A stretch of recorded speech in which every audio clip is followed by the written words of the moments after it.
Hey everyone, this is Vera. Before we get into this episode, I do just want to let you know that there is some confronting content that's going to be discussed. If things like extreme violence, gore, abuse, sexual, emotional, and physical, and a lot of other things do kind of confront you or do trigger you, keep that in mind and maybe approach this episode with caution. I don't have a full list of triggers, but there are probably some readily available online. But otherwise, enjoy. Cool. Sorry. I felt like it's like we're talking about something stressful. Here's some arm wiggles. Hello, and welcome to the Hyperfixation, where our friends come onto our show and tell us things that excite them for 30 to 45 minutes or longer, because who gives a fuck? The timer is a lie. My name is Roma. I use a they and them pronouns, and today we've returned after a proper business fiscal quarter, and we are joined by the wonderful, the beautiful, the amazing Vera. I'm Vera. I use she, her pronouns. And I'm so excited to be back for this episode of the season. So excited. It's gonna be good. Yes, we took a break. We needed to sleep. Keep that burnout from coming. But we're back in the new formats. Everything's gonna be still available in the RSS feed. But if you would like to see our faces and what we're talking about, we are also on YouTube. If you're looking at this on YouTube, you could see us. Hello. This is me trying to touch Vera through the video. Putting my hand against the screen. Wait. This side yet? There we go.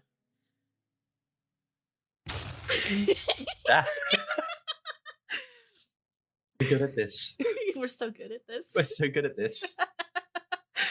And we're coming in with an amazing topic that I feel like have touched on in this podcast a few times in different episodes, but we have never fully covered before. Would you like to share with the class what we're talking about today? So we're going to be talking about Berserk, the manga by the late Kentaro Miura. We talked about it in the Fury Road episode because you brought it up, and it took every ounce of my restraint to not just full tangent from one hyperfixation into another. I have that effect on people. So I'm literally like talking about something that Fury Road did really well, and then you're just like, oh, comparing that to like what I understand of Berserk, I'm like, you cannot bring up Berserk. How dare you? Now, in front of my wife and children. On the day of my hyperfixation's wedding. The day of my daughter's wedding. We've talked about before, especially after Fury Road, about you coming back and talking about Berserk. And we've magically finally made it happen. But out of curiosity, when did this start for you? When did Berserk enter your life? I do not remember the exact time frame. This isn't I think it was 2018, because I'm pretty sure it was. I think I actually found Berserk just around the time that I was figuring out that I was Vera. So it would have been, mid-early 2018. So what is that thing that they have that's a little, like, it looks like an egg with my eyes on it that he has as a necklace? Oh, Bail It. Yeah, so my brain went, your egg was, your egg moment was a... Oh, no. I'm a genius. I sacrificed masculinity and got a hyperfixation for it. Yeah, you did. But, so wait, you said 2018, right when you're figuring out you were Vera. And yeah. How did that go from there? I'm trying to remember, because I haven't really consumed a lot of the anime content for it. I know the 2016 one is extremely divisive, and well, not even divisive, generally just panned because it's not great, which I'll yell about later. But I've watched the Golden Age movies, which I did after reading it. But okay. I think I mainly started reading it before I could actually even get my hands on the physical media, just through one of those you need a good antivirus and an ad blocker websites. But you know how it is. Like, you just get you get the comic up on your laptop, you read through it. So that was how I kind of got into it, and it just really took off. Like, I really got into it. The art style, like, super compelling. The story itself in ways that this is going to be my hot take. That I, with exceptions, this isn't like a blanket rule, but I do not trust men with Berserk. You know, it's actually really funny you say that. I literally was like, "Hey Tony, 8 o'clock on Saturday, I'm gonna go talk to Vera about Berserk." And well, I didn't say Vera. I was like, "I'm gonna do an episode on Berserk," and they're like, "With who? Who?" And I think it's very interesting that you mentioned that, and I like immediately went back to like this is probably a universal experience of There's who's telling you about Berserk. Yeah, I've described it a couple of times as one of my favorite series that I can never recommend. Which is going to be awkward for, for talking about it in a way that I kind of recommend it. I think I've moved to like I recommend it if you are in a safe space to consume media, like that kind of sense. Yeah. But I don't know. I find there's a lot of like, and again, like men like capitalize, like capital M men, not like men as a Men group, but derogatory. men as like men derogatory, who kind of look at it without actually like without the media literacy or like critical thought to Yes. actually unpack what's happening and instead just see cool guy, big sword, angry. Ooh. And they think, yeah, that's peak fiction. It's like, no, it's not. There's so much here that you're missing that makes it actually good. Yeah. Yeah. Mm. I fell in love with it. I think I go back and reread it probably annually. Like I will just give it a reread every year or so. And it's just, so yeah, I've probably read it, I think 5 or 6 times. Mm-hmm. I just did my semi-annual Chainsaw Man rewatching, so I understand. I should give Chainsaw Man a full read. You should. Actually, I think that's a really good kind of comparison because I do feel like there's that tendency where you can look at Chainsaw Man in the same way that you look at Berserk and you see, cool guy, violence against monsters. That's what this is about. And it's like, no, it's about, the protagonist, either Denji or Guts, is a victim. And the actual compelling story is about the way that these characters work through that victimhood and that trauma. And that's what I find really compelling. I have a question for you. What and this is probably something you're going to touch on, but I'm very curious. What is intimacy a strong like theme in Berserk? I don't know if I think it's not necessarily a strong theme, but some of its most compelling moments are to do with intimacy. Okay. If that makes sense. So I think the stronger theme, like the theme for Berserk, I think is more about trauma and healing. But I would also call it a love story. So okay. I'm cooking bullshit in my head. In my head, you know how we keep going on tangents even prior to like starting the episode? Yeah. My brain was like, okay, but what if we shift this into let's compare Chainsaw Man and Berserk together? But I would need to have read like Chainsaw Man again to do a side by side comparison. Same. So, but we'll put a pin in that. Yeah, there's something there. I think we could cook something there. Compliments to the chef. French kiss the chef. French kiss the chef. I don't know if I have to cut that out or not, but that shit's so funny to me. No, we're keeping that. No context until the end for the blooper reel. Same as the Fury Road episode where we went on that whole nonsense of it's giving mate. It's giving mate. I wish we recorded that bit. I'm so sad that we did miss that one. Damn, anyway. I forgot we didn't get that. But yes, continue. I derailed enough. Yeah, so I read it, annually to semi-annually. I need to watch the Golden Age films. No, not the Golden Age films, the Memorial Edition that they released, because I do love the Golden Age films. They get a bit of a mixed reputation, but I kind of treat them, rather than their own thing, as this kind of supplement to the manga, where you read the manga and you get all of the compelling character moments, and then you watch the Golden Age films and you get to see some of the cooler set pieces animated. Yeah. It's like, cool, that's a kind of neat way to... Is the Golden Age films the 3D animated? They're the mix. They're the ones that aren't awful 3D animation, like 2016. The first one's a bit messy. where they're trying to find their feet with the mix of 2D and 3D.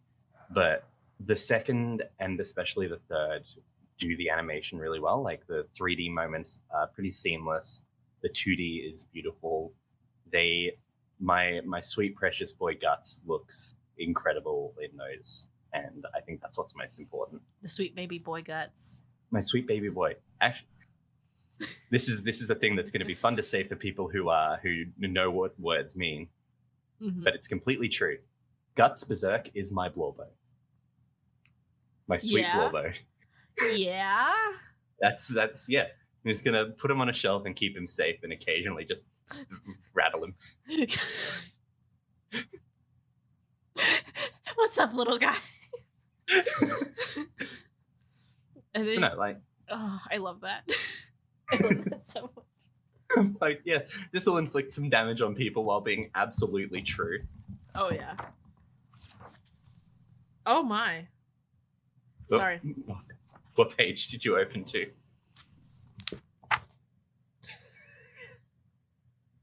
Yeah. That's the I was trying to get like an angry face, but there's a time and place for when I'm gonna yell about that part. But I'm just geez. I was just trying to find an angry Guts face to show on screen, but I just keep getting not angry Guts face. Hang on. I think I've got it. I don't know what's happening in any of these pages I'm looking at. He just looks so sad. Here we go. Yeah, there we go.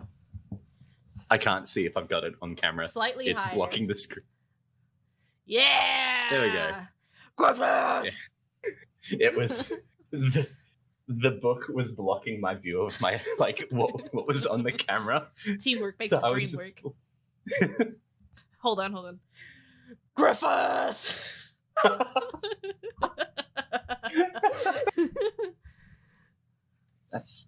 That's that right there. That little creature is what Guts should have been. Yeah, so what should he? Yeah. He should be in a little cage that you shake occasionally.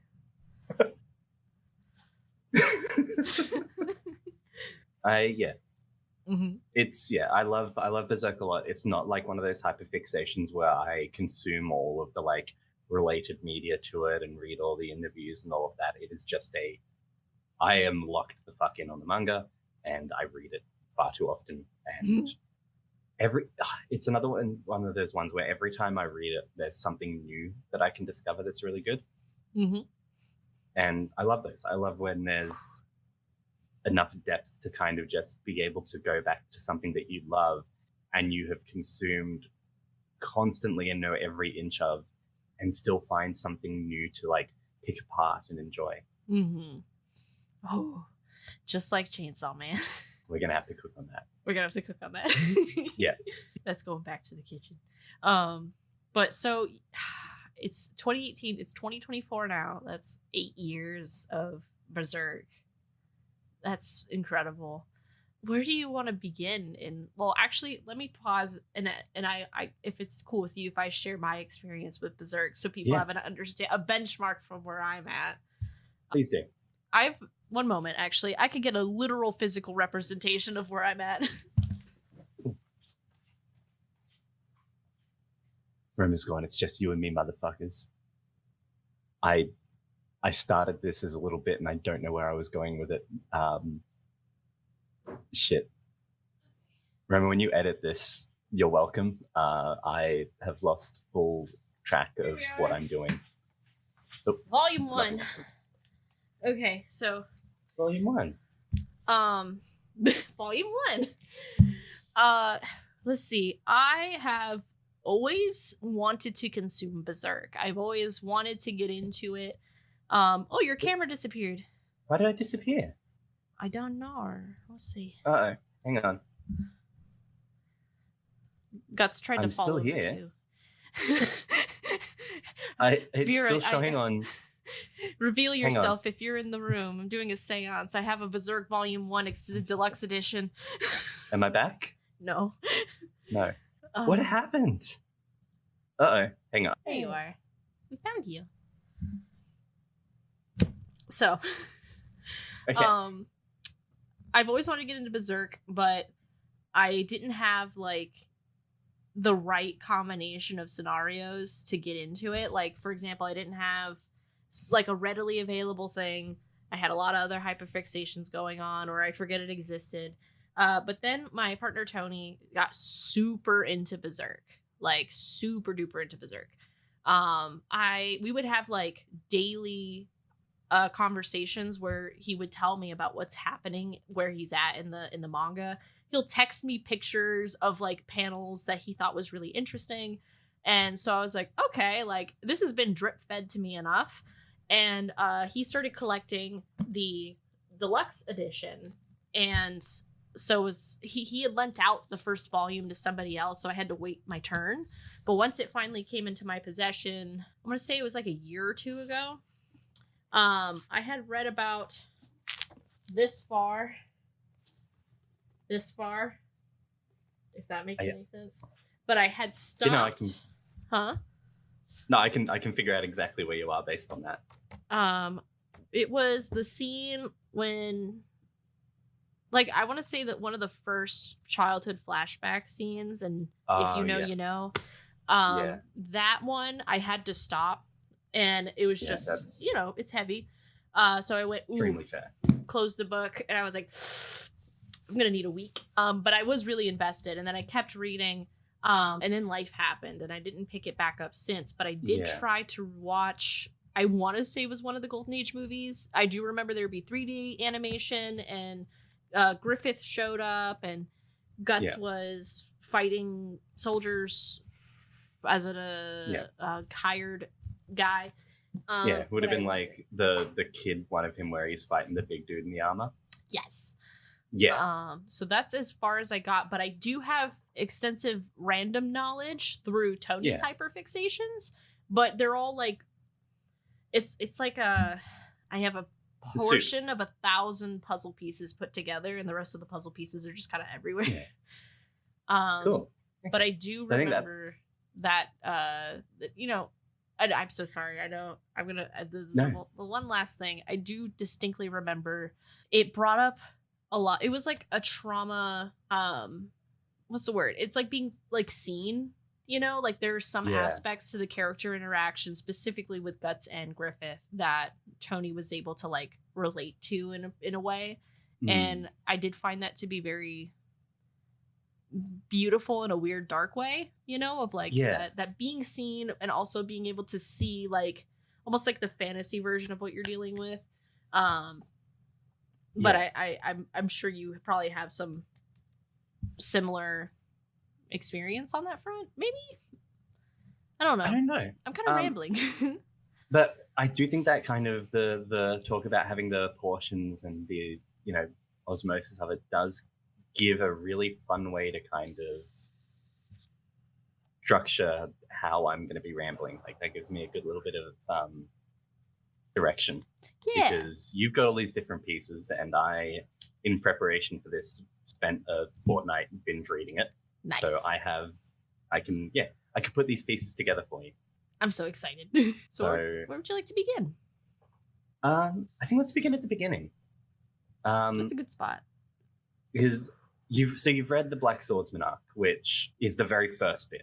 So it's where before the flashback, it does something really interesting and I think this is part of where it gets that part where some people will misread it and misinterpret it, where the first of Guts that we see, the first 3 volumes of Guts that we see collected in that one deluxe edition, is the worst version of Guts.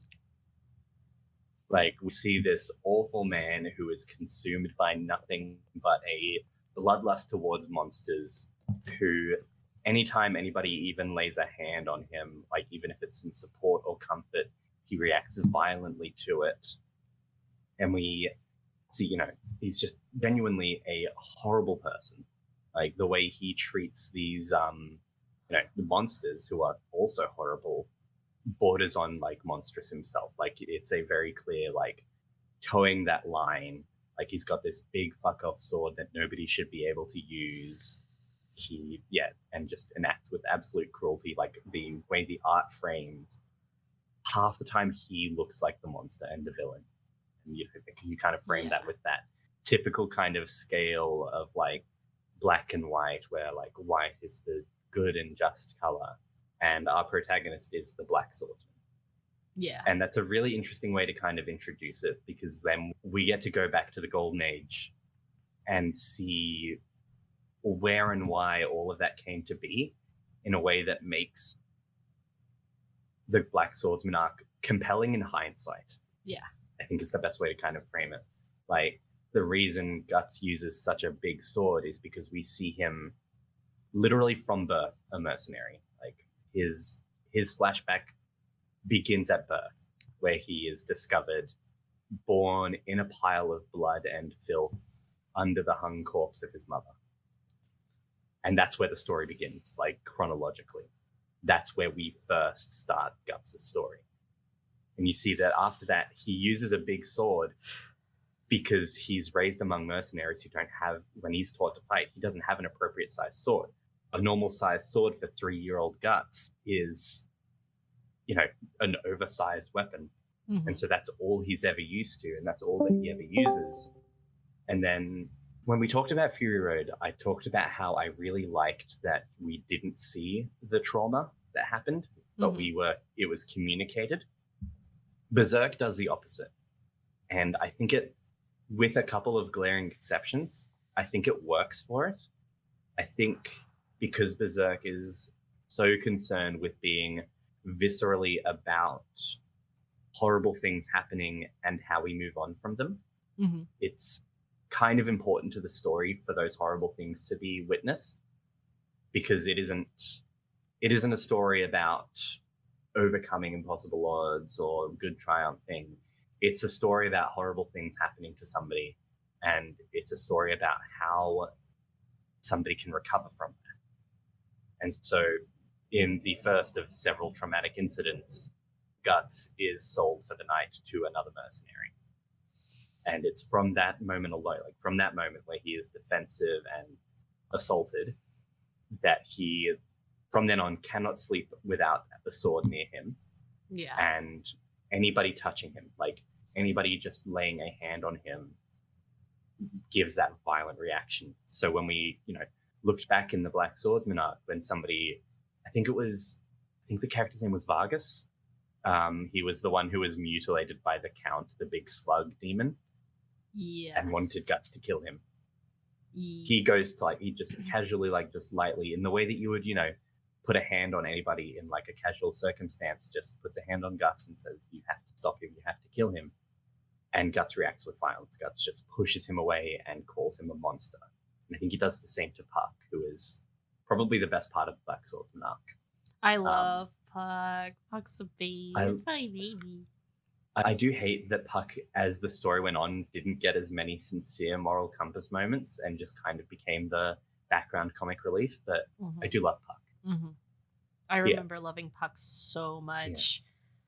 Yeah. But I love that all of these, this horrible reaction to touch gets, in hindsight and going ahead, justified.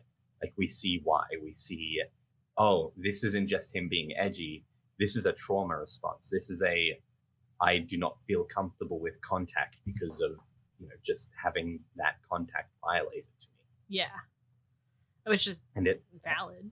And it haunts him. It haunts him for the rest of the story, with one wonderful exception.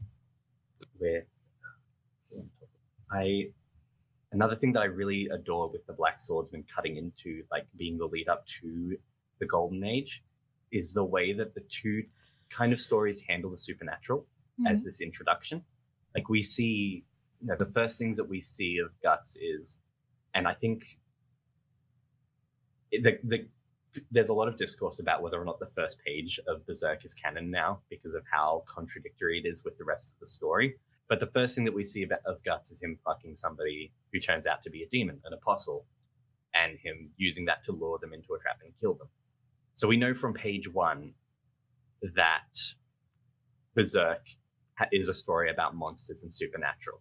The first 3 volumes are him fighting monsters and being a monster himself. Yeah. So when we go to the Golden Age, and it seems to just be a normal low magic, gothic, dark fantasy story, where we see, Guts and the Band of the Hawk that he meets. it makes the like gradual introduction of things work so much better, because we enter the Golden Age knowing two things: that Guts hates somebody named Griffith. Oh, three things actually. Guts hates somebody named Griffith. Guts loses his left arm and his right eye. And Guts hates and kills monsters. So we start wondering, well, when is that going to happen? Why? Who is Griffith? Why does Guts hate Griffith? And where are the monsters? And so for, the first and the third point, it makes it really interesting when we meet Griffith, this young mercenary leading the band of the Hawk, this heroic group of soldiers who have never lost a battle. And we're like, okay, what's the beef with these two? Because the first thing that happens is that Griffith, wounds Guts, lets him heal, and then asks him to join the band in the fruitiest way possible. Oh, I think the first image that I shared in the little channel for the Hyperfixation is just the like, Berserk if Guts and Griffith fucked. Yeah. Like, the first thing that he says, like, on this hilltop after, like, explaining what's going on to Guts is, I want you. And the first thing Guts says back is, are you a homo? Yes. Which both of you are, honey, but it's okay. You've got a lot to work through. You haven't figured it out yet, but you will be. But then from there we see the two of them become friends, and low-key more than friends, but it's complicated. We'll get to that. Enemies to friends to lovers, Yeah. It's a you got to have your complicated, toxic situationship with your bestie. Why you gotta go make things so complicated? I see the way. Yeah, Avril Lavigne was actually writing about Guts and Griffith. Yes. That's a fun fact. Yeah, well, the real Avril Lavigne, before we got the clone. You can't prove me wrong. I can't. But I just know that they replaced her, right? They replaced her. I don't know. Yeah. Oh, you don't. Oh, that. I think I've seen the theory. I just have never dug into it. I I'm haven't. like, yeah, either, okay. But I've subscribed to it without any evidence. Yeah. Oh yeah. I'll incorporate that into my worldview. Oh yeah. Yeah. Yeah. We keep seeing Guts and Griffith put an immense amount of trust and faith in each other from the get-go, and so. Like, I think Guts joins. A thing I really appreciate actually with that is that because the story starts at Guts' birth and we get the like this amount of time later each time, not including like travel time, we have a pretty good idea of how old Guts is. Yeah. And so when he joins the Band of the Hawk, Casca, my beloved Casca, and Griffith are all around 15. Like Guts is 15, the other two are probably no more than like a year older. Yeah. So when we cut forward to 3 years, we see Guts as an 18-year-old as a leader in the Band of the Hawk. And everyone is close. Like, Casca and Guts are at each other's throats because Casca, my beloved, my sweet, precious angel who I would die for, she sees herself as, she's in love with Griffith. It's complicated, but she's in love with Griffith. And Guts, being the object of Griffith's desire, we get a classic love triangle, but a little bit fruitier, which makes it better. I think it makes it better if it's complicated and a little bit queer. Yeah. So we're still looking at this with the Black Swordsman, though. We're like, okay, but these two are close. These two are treasured friends. What happened? Yeah. What's going on here? Why is it like this? And then we start to see the supernatural as well, just with this one intro of the Zod, this classic demon-looking motherfucker, who is introduced. There's a bit of legend around this Nosferatu Zod figure, this man who has supposedly been haunting battlefields for 300 years and has never been defeated.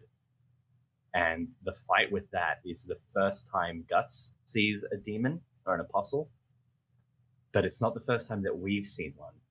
And so we're not shocked by this, and we're not taken out like, oh, this is a story about the supernatural, where, well, we are kind of shocked. I think it's but it's not a jarring, wait, I thought this was just a fantasy story about like, you know, an alternate like Europe kind of setting based on the aesthetics and the lack of magic and stuff.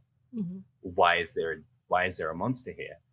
We already know about the apostles. So when we see it, we're like, oh no. Okay. And that kind of, I think that makes it more compelling, because we get to see Guts' shock without being taken out of the story. Yeah. If that makes sense. Yeah. But like the beautiful quality of storytelling that is just like, oh no. Yeah. It kind of treats the whole Black Swordsman arc as just a 3-volume piece of foreshadowing for the first quarter of the story. Mm-hmm.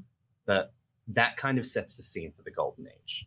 And from there, we really get to just focus on the 3 characters that matter here, of Guts, Griffith, and Casca. Mm-hmm. And a way that I've seen it described a couple of times for Berserk as a whole, and the way that I really like to kind of view it, is that it is a story about 3 survivors of abuse and how each of them cope. Mm-hmm. Because in every character backstory for these 3, we see trauma. We see with Cass' introduction, the way she joins the Hawks is that she was sold from by her family because she was living in a poor, starving village, and the nobleman who was supposedly going to just take her on as like a maidservant immediately, like once they're out of the town, attempts to assault her. She is partially saved by Griffith, who cuts off the guy's ear, throws down the sword, and asks Casca what she wants to do. So she, responds to this trauma attempt by taking up the sword, and this kind of forges that relationship and that love that isn't necessarily romantic, but is just this all-consuming feeling of like love and adoration for Griffith as somebody who gave her the means to not just be assaulted and die on the roadside as a poor nobody. She instead got to become this, unit commander, like this powerful and respected warrior in her own right. Mm-hmm. And Griffith, we later see at one point slept with a nobleman to, instead of fighting, like he could have worked as a mercenary and the band would have fought and some of them would have died for the money, or he could have slept with some creep. And we see him kind of grapple with this, like trying to justify it afterwards. But the monetary coercion in this instance is very clear. Like he didn't want to do this, but it was the best way that he could do something here for the people who are fighting and dying for his dream. Mm-hmm. And then, we've been following Guts from birth, so we know what his traumas are. Mm-hmm. And so we kind of see that, these 3 are not the same, but we can see these connections between them. And that makes, I know I talked about Guts and Griffith should have fucked, these 2 are gay for each other, but Guts and Casca, I think, are probably, I adore that pairing. I adore the 2 of them as characters. I adore the way the romance is played out between the 2 of them. The way that they go from people who hate each other to, we see there's this, and I think for the time it's handled really well. There's a battle where Casca is fighting, and she's not just treated as either a damsel in distress or just one of the boys. Casca's femininity is, I think, an important part of her character, and Miura does try to work with that, because there is a battle where she is fighting as best as she can while in debilitating pain from a period. She is going through the worst cramps. You can see her sitting on horseback, clutching at her side and stomach because the cramps. Shit. Yeah, she's in pain. Yeah. and it gets in the way of things. And some, like, your typical, like, over the tops, like, sexist male knight, like, talks about how, like, there's no place for her. She gets a really fun arc with that later, but, like, she and Guts are essentially thrown off a cliffside into a river and are forced to try and survive alone. And it's just a really well, like, kind of the point where we start to see these two grow together. Yeah. Like, Casca reveals her trauma. Like, Casca talks about what we just talked about, why Griffith saved her, and she talks about how this beautiful phrase of hers is that she wants to be his sword. Like, she can't. Griffith's, like, ambitions are probably going to involve him marrying a princess to try and, obtain his own kingdom, and the best way to do that is to marry into the kingdom's royalty. Yeah. So there's no place for her there, and if she can't be his lover, she will be his sword. And we get this kind of really compelling, and that's why she hates Guts, because every time Griffith breaks from his plan, every time Griffith does something that is not wise or well thought out, it's because of Guts. Like, Griffith and Guts together fight Zod, who by all rights should have killed them, but instead lays a bit of an ominous prophecy about why they're going to fall out. Oh, yeah. But, yeah, it's the death will, if you consider this man your friend, death will visit you. A death that you will, like, never be able to escape, and then flies off. I remember But yeah, the two of them get hurt, and that's one of the few times that Griffith gets hurt, and it's always because of Guts. And I think that's and so Casca hates him for that. She hates that somebody that she loves keeps putting himself in danger needlessly for someone else. And so the two have this kind of complicated talk about this, where I think it was the page that you opened up to trying to find an angry Guts, where she she had to have been undressed to literally, so that she didn't get hypothermia and die in freezing clothes. So she, wearing Guts' oversized t-shirt, is just like beating on his chest, like, why did it have to be you? Like, why did it, like, anybody else could have saved her? Why did it have to be him? And so that's where we start these two as a bond. And it makes it really compelling to then go and see the two of them get surrounded by 100 or so mercenaries. And this is, it's the famous 100 manslayer scene. The two of them are there together. Guts tells her to run off, tells her that a sword should always return to its sheath, and then stays back and fights and kills 100 men. And we go from seeing Casca yelling at Guts about, why did it have to be him, to unloading her trauma about everything, to then having, she ran off, she got saved by the Hawks when a couple of soldiers followed her. And then she, so filled with, like, fear and concern for Guts, led them back. And it's the first time that we see her actually worried about him in turn. Yeah. And that's, it's this beautiful setup for, I want to try and keep things chronologically, but I have to jump forward just to talk about these two. Mm-hmm. Later, about a year later, everything has gone to hell. Guts left the Band of the Hawk for a year. Griffith got captured and tortured. We'll get to it. He comes back, and the two of them talk. She attacks him and yells at him for, because him leaving is what set everything to hell.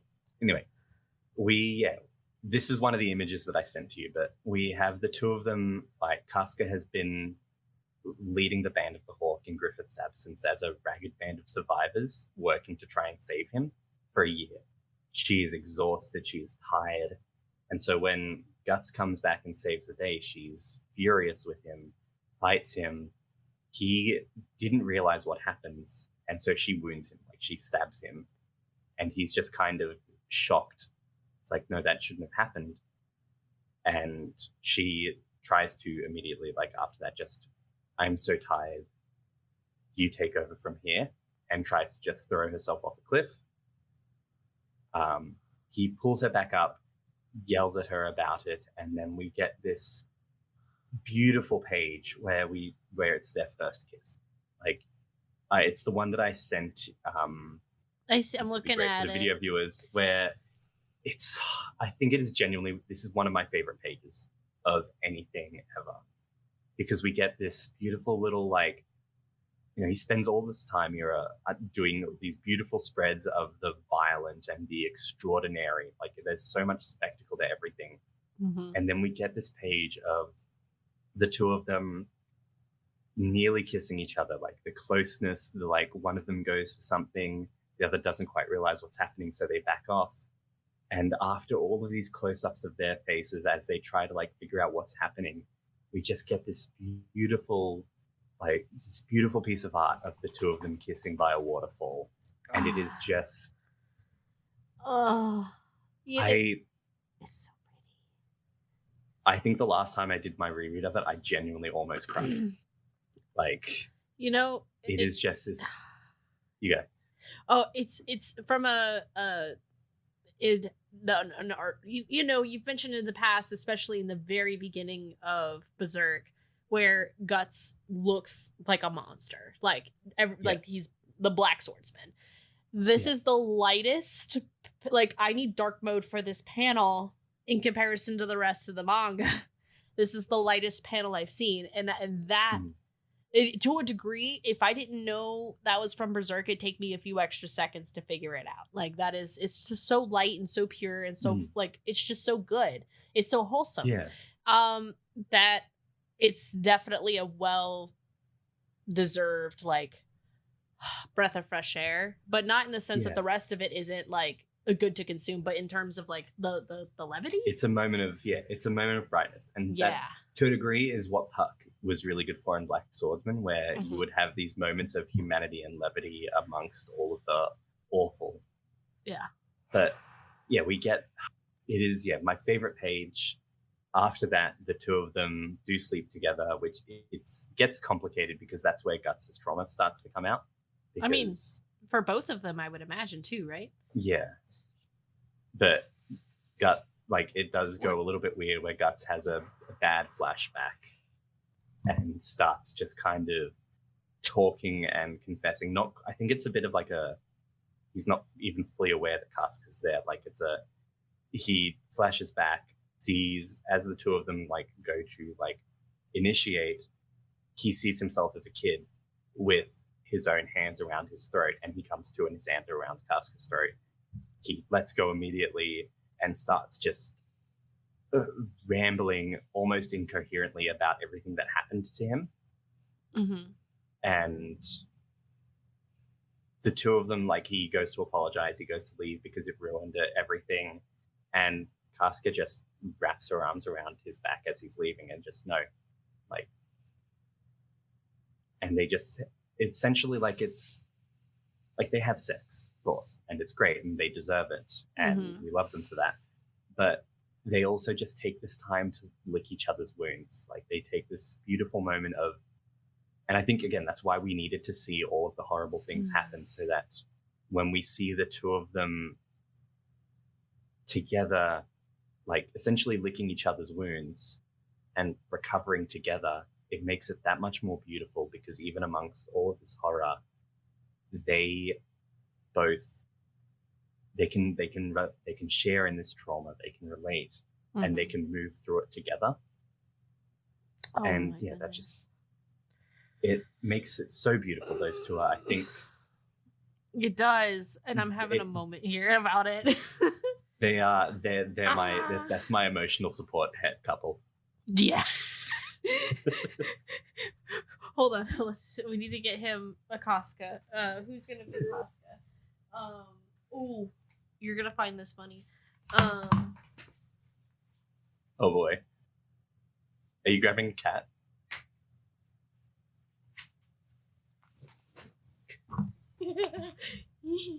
Oh god.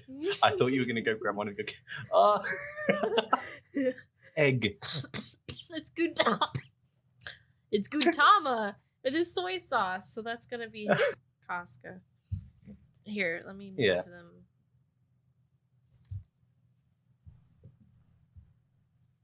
Oh, and you can't see him anymore.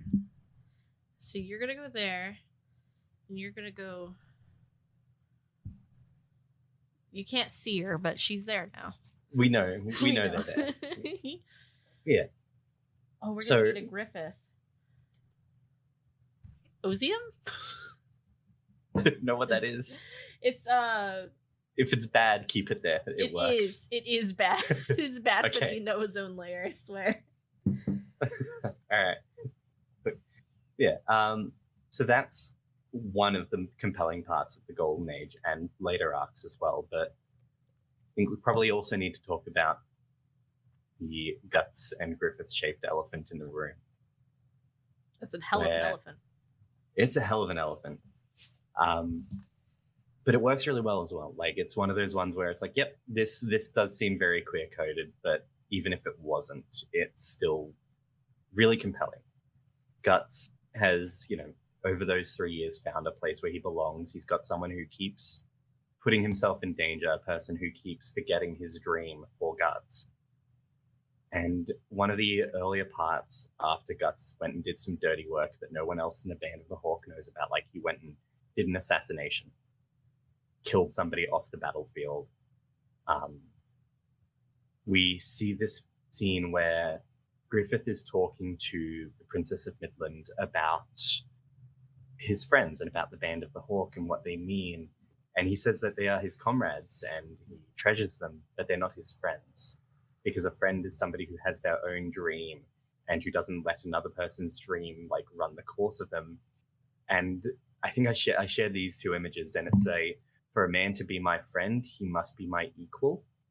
And Guts and Casca are overhearing this, and we get this art of essentially Guts standing down the stairs from where Griffith is talking, and we essentially see that, yes, no, these two are not equal. Like, there's this kind of representation of this distance between the two of them there that sets everything to hell, because what Guts wants from that relationship with Griffith is to be his friend and his equal. And again, like, I do maintain that these two are queer and just don't quite have the language to communicate that to each other for separate reasons. Both of them were traumatized by something with another man, and so there's that kind of how do I grapple with feelings for another man? Mm-hmm. That they're my treasured friend, or in Griffith's case, he does kind of see them uncomfortably as possessions, which not good. We're not going to defend that, but it's interesting to kind of see where that comes from. Mm-hmm. And so Guts, for the rest of like his time with the Band of the Hawk, is consumed by this. What is my dream? What is something that I can take in my own hands so that I can be Griffith's equal? And as he's leaving at the end of like this beautiful, like triumphant moment, they've overcome the Band of the Hawk alone took a fortress that nobody else in the entire kingdom could take, with enormous armies and support. And this band of 5,000, I think, cavalry took over it themselves. Casca in that had a great moment where she had to fight against the shitty knight when she was at full form, and she just beat the shit out of the dude. And it was great. He was just like, "Wait, you were weaker earlier. What's going on?" And it's like, and she was just literally like, "I was going through something," and then she just beats the shit out of him. It's great. And period. But yeah, she beats the shit out of him. It's great. She has her little like hero moment there. Guts and Griffith have their big hero moments on the battlefield. They go to a dance, like a big ball for triumph, where it's announced that like Griffith will be made a general, a high-ranking noble, and the entire Band of the Hawk will be knighted. And this is like a culmination. This is a stepping stone where we're all getting what we want. Mm-hmm. Like Guts has stayed, and he essentially, like, while Guts and Casca are sitting outside, both bonding over not really knowing how to deal with these ball situations, because they both know is the battlefield. Guts hints that he's going to be leaving. Like, he's stayed because he wants to see what heights Griffith will reach. They get their moment of triumph. Guts and Casca have this beautiful moment where I think this is one of my favorite moments in the Golden Age film. This is one of the things I think the film does really well, and the new anime that they did that just kind of expanded on that really well. where the two of them dance. Like, you get all of these beautiful like scenes of the rest of the band of the Hawk and all the other nobles dancing properly, and then you get these two goofballs just kind of spinning each other around and like clearly not knowing what they're doing, but both having this little moment of joy together as Griffith watches everything going well. I love that so much. And then that night, Guts leaves, and one of the other members of the Band of the Hawk tries to stop him and tries to talk about it and asks why. And we get this moment where Guts basically talks to Griffith about Griffith and says that he's the only one I don't want looking down on me. Which, one, fruity as hell, but also like, again, like even if it was just in a no, I genuinely want to be this person's like friend, that's compelling. Yes. That's such a like compelling thing where it's like, I want to be equals and friends with this person who is already my friend, but neither of us are quite able to communicate that we do have this bond that we're after with each other. And the only way that I can see to have that bond is to leave. Like it's such an interesting kind of way to like dissect it, where it's him leaving, he leaves for Griffith. Like he leaves Griffith for Griffith.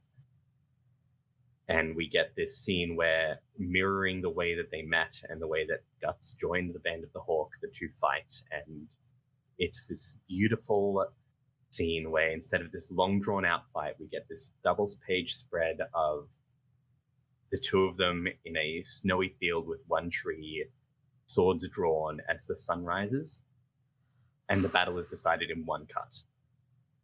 They both go for their cuts. Guts manages to just break Griffith's sword on his own and doesn't like, just leaves his sword hanging on like just above the like collar shoulder area of Griffith, and then leaves. And he's not, because he's Guts, he's my precious poor baby who does not know how to communicate things because all he knows is the sword. He just leaves. And in the aftermath of that, Griffith, self-destructive because somebody that he loves and didn't quite know how to communicate left, goes, sneaks into the princess's chamber, sleeps with her while thinking about Guts, and is then caught and tortured for a year. And the Band of the Hawk are declared criminals. They're attempted to be wiped out, but Casca leads them out. And we go a year ahead to the waterfall scene. It could have been fine. It could have been fine. It could have been fine.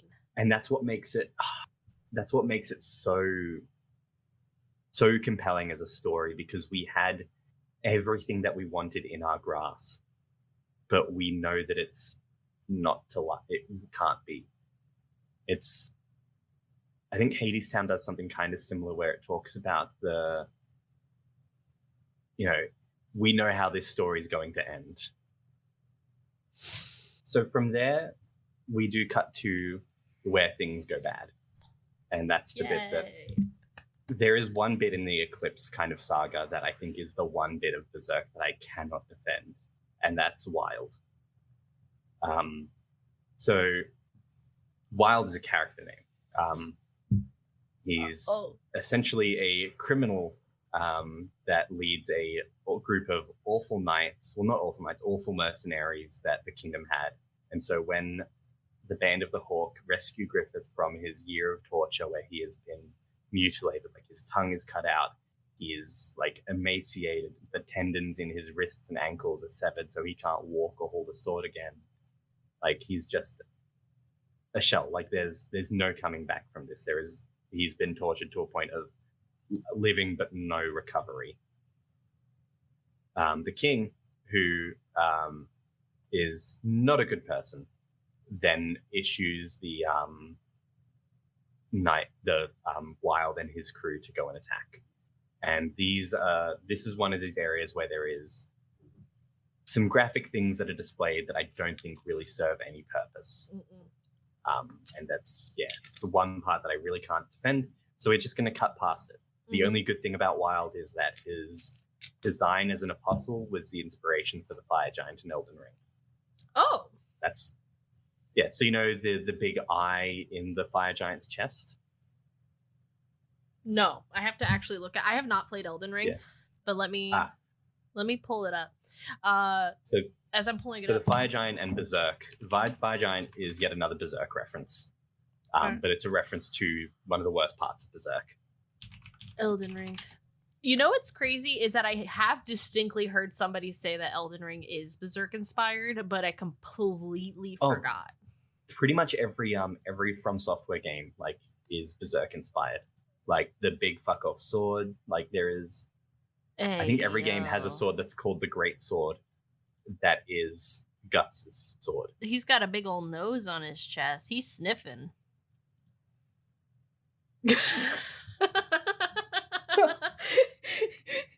You're the crisp from Discord ate all of that laugh. So I just remember looking over and I'm sure it came up in Audacity, but just to like, you didn't say anything, and then just to see you losing it just killed me. No. Discord, you did me dirty. Yeah.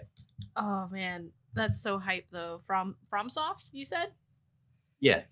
So like even Sekiro, which seems like it has nothing to do with Berserk, like the protagonist gets his arm cut off and has a cool metal arm that lets him do some neat things. Like Guts' metal arm with a crossbow and a cannon in it. Yeah, so I forgot about that. That's a Berserk reference. Like, yeah, all of the like the big fuck off swords, the eclipse iconography. Yeah, there's a lot of Berserk in Dark Souls and Elden Ring and all of that. But yeah, so come back, Vera. Yeah, so Wild bad. So we're not going to talk about Wild. The eclipse, but okay, there is one good thing that Wild does, and it's something that's done in other parts of this area as well, and it's that additional ramping up of the supernatural. Like Wild initially seems to be just another, like just a fucked up dude, but then it turns out that he is another apostle like Zod. Zod comes back to kill him as well because Griffith needs to live. Fate has ordained it. But that's the one good thing. Like it's okay, we saw Zod, and then otherwise everything was just still kind of normal. Like it was just high fantasy still, well, low fantasy, like sword and nothing else still. But Zod comes back and is that increase in the supernatural again. There's a group of the Band of the Hawk who were wounded, who weren't able to join on the rescue mission, who were taken out by some apostles. That one that we recognize. We see the slug demon from the Black Swordsman arc there. We see a fairy looking demon that will be important in one of my favorite parts later on. And we see the Skull Knight scare them off. But it's really cool that we do kind of see this as the eclipse approaches, and as we get to this event horizon of everything going awful, the supernatural starts to ramp up, and we start to approach the point that we as readers saw in the Black Swordsman arc. And then the eclipse happens, which, for those who don't know, is when Griffith becomes an angel of God, or part of the God Hand, who are angels and also demons. And the price of his ascension is the sacrifice of the entire Band of the Hawk. So that's where we get that iconic brand symbol that is put on everybody. That's what was on Guts, and in the Black Swordsman arc, whenever that symbol bleeds, it's because evil's nearby. We see why Griffith put it on. Yeah, that one. I met somebody that goes on the other everyone. day who has this tattoo on their arm. I've been tempted to get one. It's big. It's like I met him at a bar like a couple days ago actually, and he had it on his forearm. And it was I'm tempted cool. to get like essentially just do a like full eclipse piece and just get like a full black circle with the like brand in red in the middle of it somewhere. Not sure where. That would be so cool. Yeah, it'd be pretty cool. But yeah, so everybody gets branded. Most of the Band of the Hawk is killed. Guts goes on his rampage. And then we get to, I think, probably the most confronting part of Berserk. And just going to reiterate, this is the trauma warning because there's no way to skirt around this. Griffith rapes Casca. He does so in front of Guts, who cut his arm off trying to trying to stop it. Like his arm is caught in the mouth of another demon. He cuts his arm off. That's how he loses that arm. He tries to attack. He gets pinned down and watches as it happens, and his eye is taken by the claw of whatever is holding him down. It is brutal. It is uncomfortable. And I think that's why it works for the story, because this isn't something that is just happening for Guts' character development. This is something that is kind of the culmination of how all three of their arcs have been going. Mm-hmm. It is part of what sets Guts up to become the monster, but it's also part of how, you know how I said that we see Berserk as a story about three abuse survivors and how they cope. Mm-hmm. This is the big moment that kind of defines Casca's abuse and how she copes. And the rest of the story does kind of deal with her healing and recovering from that. Mm-hmm. But this is also the moment where we see how Griffith copes with that trauma, and the way that he copes with that trauma. And again, this is not defending him. He is a monster and a horrible person. His reaction to being abused is to take power by being the abuser. And that kind of way, like, it is something horrible has happened to him, and the only way that he knows how to deal with it is to be a horrible person and to claim power by doing what took power from him. And it is this, it's brutal, and it's, You okay? I won't go into detail, and I don't want to derail or take too long of a side thing, but that's okay. In my own personal recovering from trauma experience, and with the things that I'm dealing with and my friends are dealing with, just in lots of open communication and venting to each other, but it is absolutely incredible to I guess see that kind of thing in just a very intensified fantasy setting of that exact thing of I can see how easily someone could become an abuser after being the victim in that trauma and being abused. I could see how easily that can happen, especially when you don't have good resources or role models or people to checks and balance you. But it's just I don't know how to describe it. Not to say that oh yeah, I definitely would do what Griffith did. Not to say that and not to defend him, but it's just the realization of I don't know how to describe. I don't know how to put it in words. I feel like my silence maybe says it, or maybe you get what I'm putting down. But oh my, it's just it's why it works. It's why, compared to Fury Road, even though I adore that Fury Road didn't show anything. Yeah, I do think that Berserk needed to show things because it is concerned with being raw and real and uncomfortable. Mm-hmm. None of what happens is for shock value or titillation. It is uncomfortable. It is a painful read. Mm-hmm. And that kind of sets up the rest of the story. They are rescued from that. Mm-hmm. The Skull Knight, who is I didn't talk about him because I think he's cool, but he's not the most important or compelling character. He's just kind of a dude that shows up and tells Guts what's happening and who he is, and clearly has beef with the God Hand. Mm-hmm. But yeah, I don't really care about him. He's cool, but he's not important. He rescues the two of them though. And Casca from then on kind of just shatters. Who Casca was is gone, and she is just kind of this kind of a baby in an adult's body. Like she can't speak, she can't look at, like she struggles to like look at Guts. Like if Guts approaches her, she runs away. Like she has been utterly broken by what happened. Understandably and so.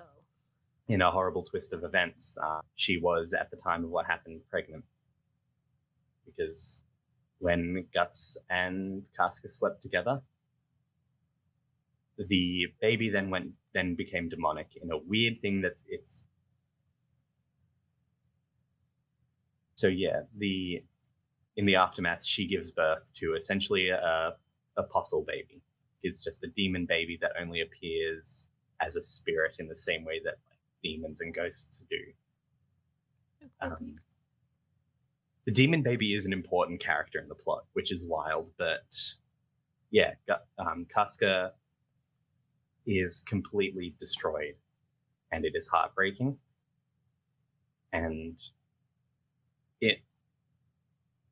it works. It sucks because we don't see Casca. Like Casca as a character is, for the majority of the story now, non-existent. Like the Casca that we knew is gone.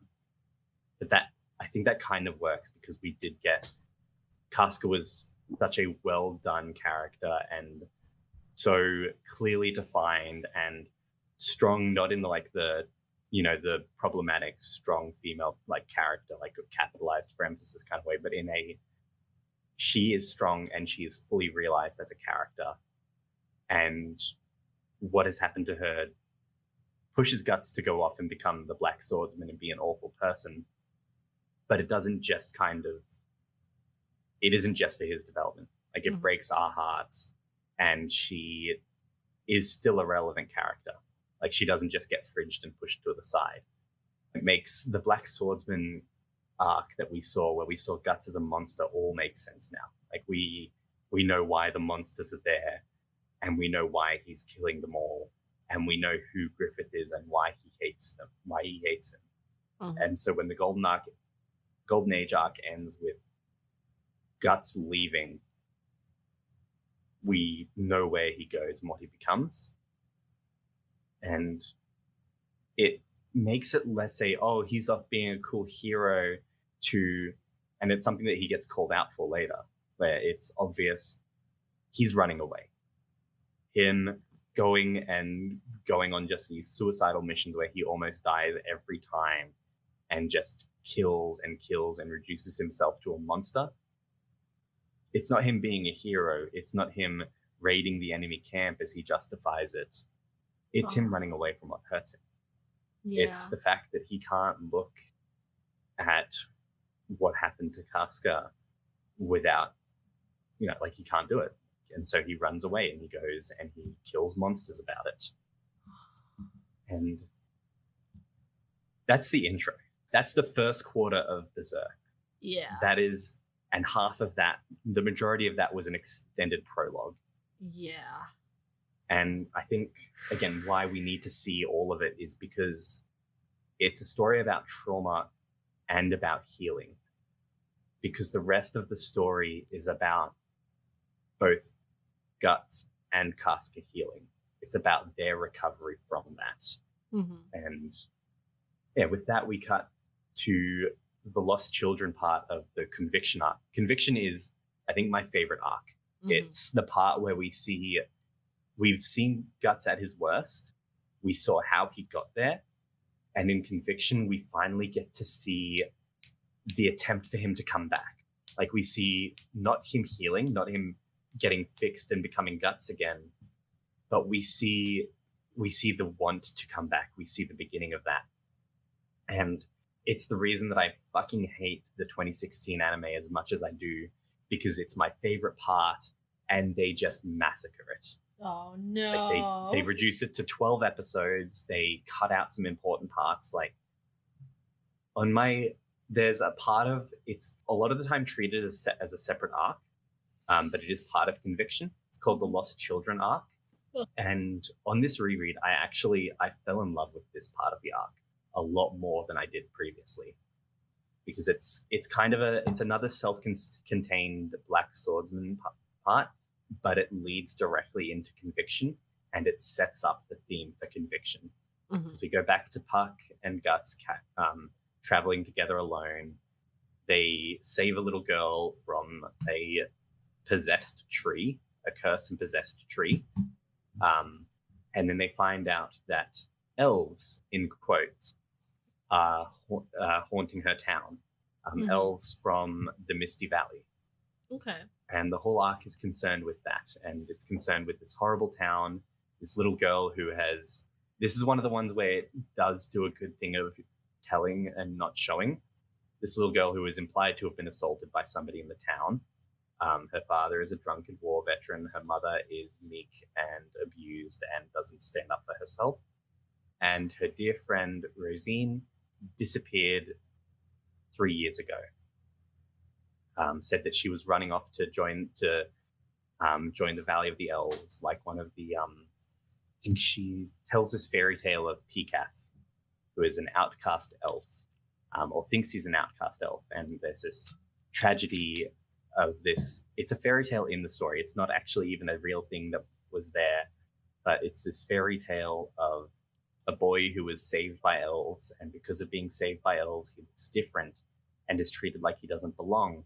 And so he runs away to where he thinks he belongs and finds out that no, his parents loved him and begged, and he looks weird because they saved him with elven magic. And when he tries to run back, time in the land of elves passed differently and everyone's gone.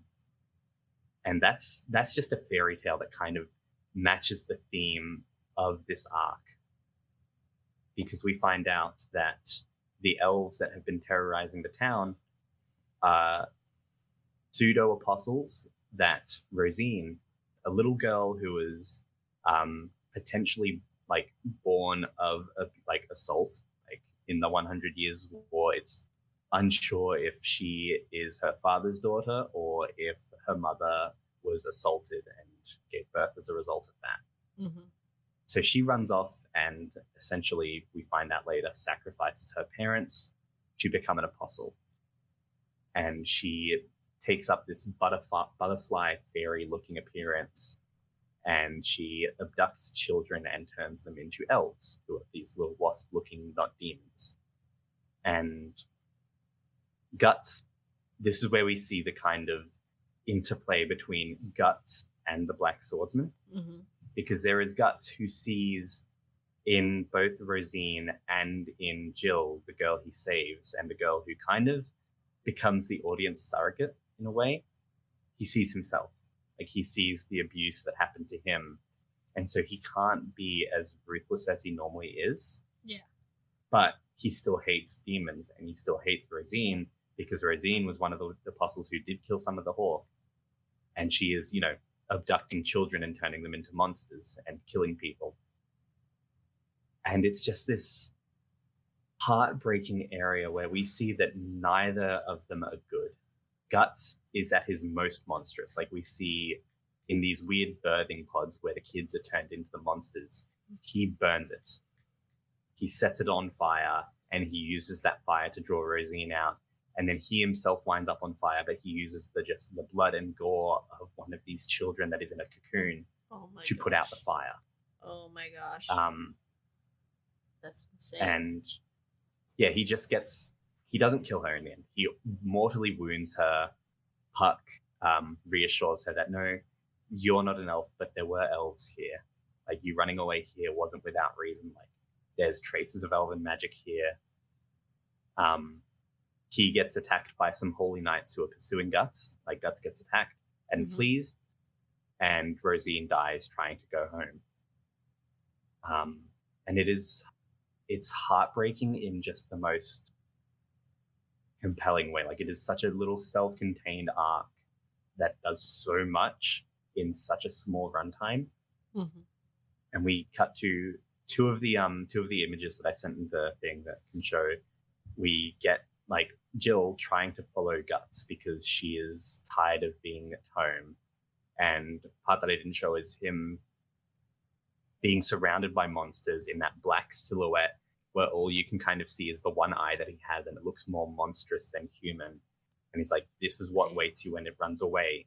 And then with like one swing of the sword, he scares them all away, wraps her in his cloak, and tells her, there is no paradise for you to run away to. Like, all that awaits you is a battlefield. And it's just this, like, we know that, Guts is a victim. Like, Guts, like her, is a victim. And what we see there is him comforting her in the only way that he really knows how. Like, that what you'll find is just a battlefield. Go home. There's no paradise. That's him just doing his best. Like, that's him trying to help her. Yeah. And so from there, when he goes back to goes back to where Casca was kept to find out that she ran away, and then the conviction arc kicks off properly, where he goes and saves her from being sacrificed by some weird religion, like a pseudo-Catholic like organization, like the Catholic analog.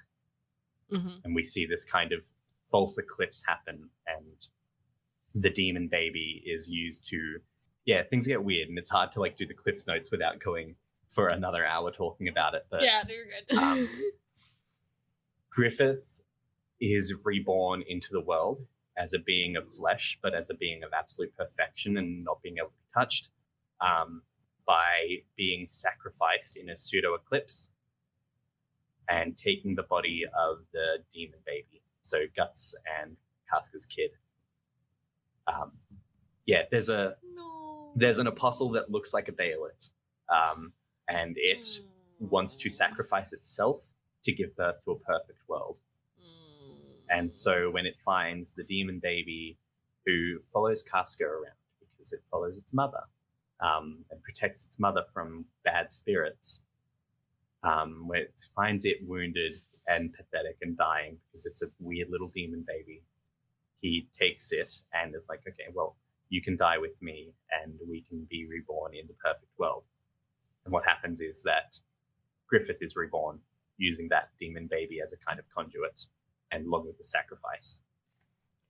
What? Which, so that's that. It's hard to not talk more about this arc, because I adore the conviction arc, because we do see it's another one of the panels pages that I shared of. Did I share it? I better have shared it. I better have shared this. I might have missed that one, but there's this panel of Guts standing in front of Casca and just declaring that I will never let like anyone touch her again. And it's like, oh, he's back. Like, this is the first time that we've seen him not go out for revenge, but to protect somebody. Yeah. And it's where we meet Farnese, who is a really compelling side character. She is the daughter of a noble family and the figurehead leader of a Order of Holy Knights. And she has a very complicated relationship with childhood neglect, not trauma, like just not abuse and assault, but just neglect. Yeah. And faith. So she has this crisis of faith and this whole issue of being neglected and left alone. And we see her half-brother that she doesn't know as a half-brother, Serpico, with her. And we see this kid who follows Guts and wants to be a great swordsman like him, Isidro. And they don't all join up with Guts yet, but we see the starts, along with Casca, of Guts having company again. And it's my favorite arc for that. Like, we get really cool set pieces, and it sets up things getting even more dramatic and supernatural, but it also sets up the healing of Guts and Casca. Like, Guts stops running away and is going to come back. He's not charging away for vengeance anymore. He's there to look after Casca. There is the double page that I shared where he sees Griffith reborn, and you see him consumed with that rage, and then you just hear the like noises that Casca's making because she can't talk anymore, and it drags him out of that. And you see the kind of like coloring going away from this dark and dramatic lines of action to him just standing there with Casca behind him. Like that, I think that page and the "you'll never like I'll never let anyone hurt her again" page is why I love this arc so much, because it's he's not fixed. Guts has a lot of work to do. Like he's going to be spending the rest of the story grappling with this anger that consumes him, like this all-consuming anger to kill and hurt Griffith the way that Griffith hurt him, but also this desire to be better and to be Guts again and to look after the woman that he loves. And it is a lesser story would have had him overcome that in this arc, but instead this arc just sets it up. And we, from here, see things get even more supernatural, see a foreign empire that's led by a demon king threaten to take over the kingdom, and we see Griffith enter a really interesting arc where we know everything that he did. We know all of the horrible things that happens.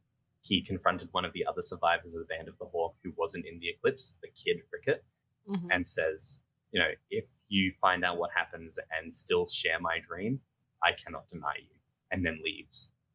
And so we see Griffith weirdly be the hero of his own arc for the rest of it. Like I think it's called the Millennium of the Falcon Empire arc. But if you're a dork and you like to threaten, you know, you like to toe the line, you can call it the Millennium Falcon arc. But the arc it's really interesting because we see Guts realize that Puck's home, like the land of the elves across the sea, could heal Casca's mind. They could fix Casca. And so he has a goal now to go and save Casca and set things right.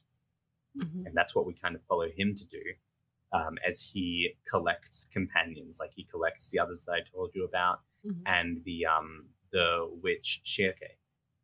And we see this little part where he is like, oh, like I never thought I would have companions again. And we see, you know, his new Band of the Hawk, not Band of the Hawk, like his new little company, new little crew who are following him around and who are sharing in his like quest. Like Shirke is there because her witch mentor told her to follow this dream. Isidro is there because he wants to learn from Guts. Farnese is there because she wants to learn the reality of the world and not like the church's thing, and she wants to figure out who she is in that world. And then she starts to learn magic from Shirke. She's such an interesting character. She's just a complete side character.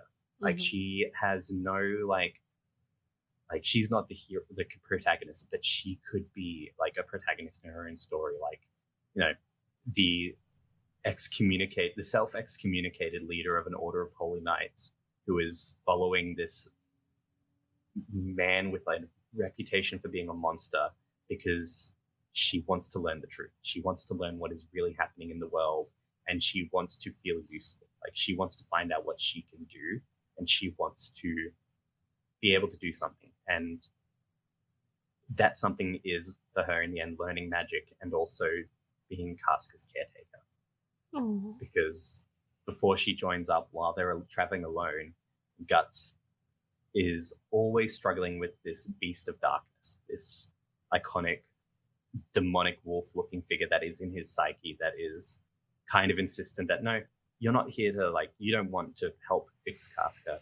You're keeping her around because she reminds you of the wound that Griffith inflicted and that you want to inflict. And you should become a monster. You need to become a monster like him. And Guts partially almost assaults Casca in a moment of weakness after everything. And it's horrible. And he knows that it's horrible. And it sets back any recovery that the two of them were having for a while. And a thing I think really works for it is that it, again, like the other ones, it doesn't glorify it. It doesn't try to excuse Guts for it. He doesn't try to excuse himself for it.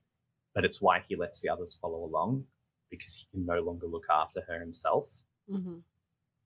And it's one of those bits where we get a crack in the armor, where we get Guts letting other people in again. And Guts and Griffith, in that sense, make this really interesting kind of foil of each other, where Griffith is rebuilding the Band of the Hawk with apostles and demons and knights, and he is back on the track for his dream. Like, he is doing all of these heroic things, and he has rebuilt the Band of the Hawk as what he calls, again, the Band of the Hawk. But this time it's with all of these apostles that follow him and like knights from the like kingdom that's being invaded. Like, but it's all superficial. Like, everything that he is doing, all of the bonds that he's creating, they're not real bonds. They're just tools for him to rebuild his dream. And I don't think it's just a aesthetic thing that makes him rebuild the Band of the Hawk. And I think that's what makes his part of the story so compelling, is that we see he's done some horrible things, but at the same time, we can see him very clearly try to not come back from it, but try to get back what was. Like, we can see him rebuilding the Band of the Hawk because he what was back, but because he is an awful person. Like, there's no avoiding that. He is an awful person, and all he knows how to do to get that back is to just rebuild it superficially. And in contrast with that, we have Guts and we have Casca and we have friends start to like work together again. We have those bonds reemerge in the face of this adversity.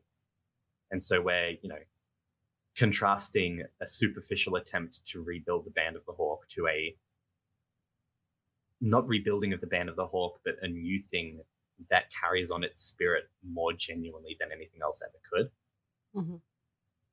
And it's makes a really interesting kind of narrative arc of seeing the two ways that these two are like foils to each other still all the way apart. God, that's such good writing. Yeah. And then we get the most iconic thing, probably the most iconic thing in Berserk, the Berserker armor, is introduced in this arc. Like, we've gone this whole time without the Berserker armor. That is something that kind of defines it. And not only is that iconic, but it works really interesting narratively because it makes it's not a power up. It isn't your usual like shonen protagonist, I've got this power boost. It's a curse. Like, it is destroying. Hello. Sorry, Satan came to say hello. Oh, it's so okay. He's such an important guest. It's his podcast. He's the most important host. Oh yes. Yeah. The Berserker armor is it's iconic, but yeah, it makes the relationship between Guts and the monster all the more complicated, because this armor feeds off and kind of gives life to that beast of darkness.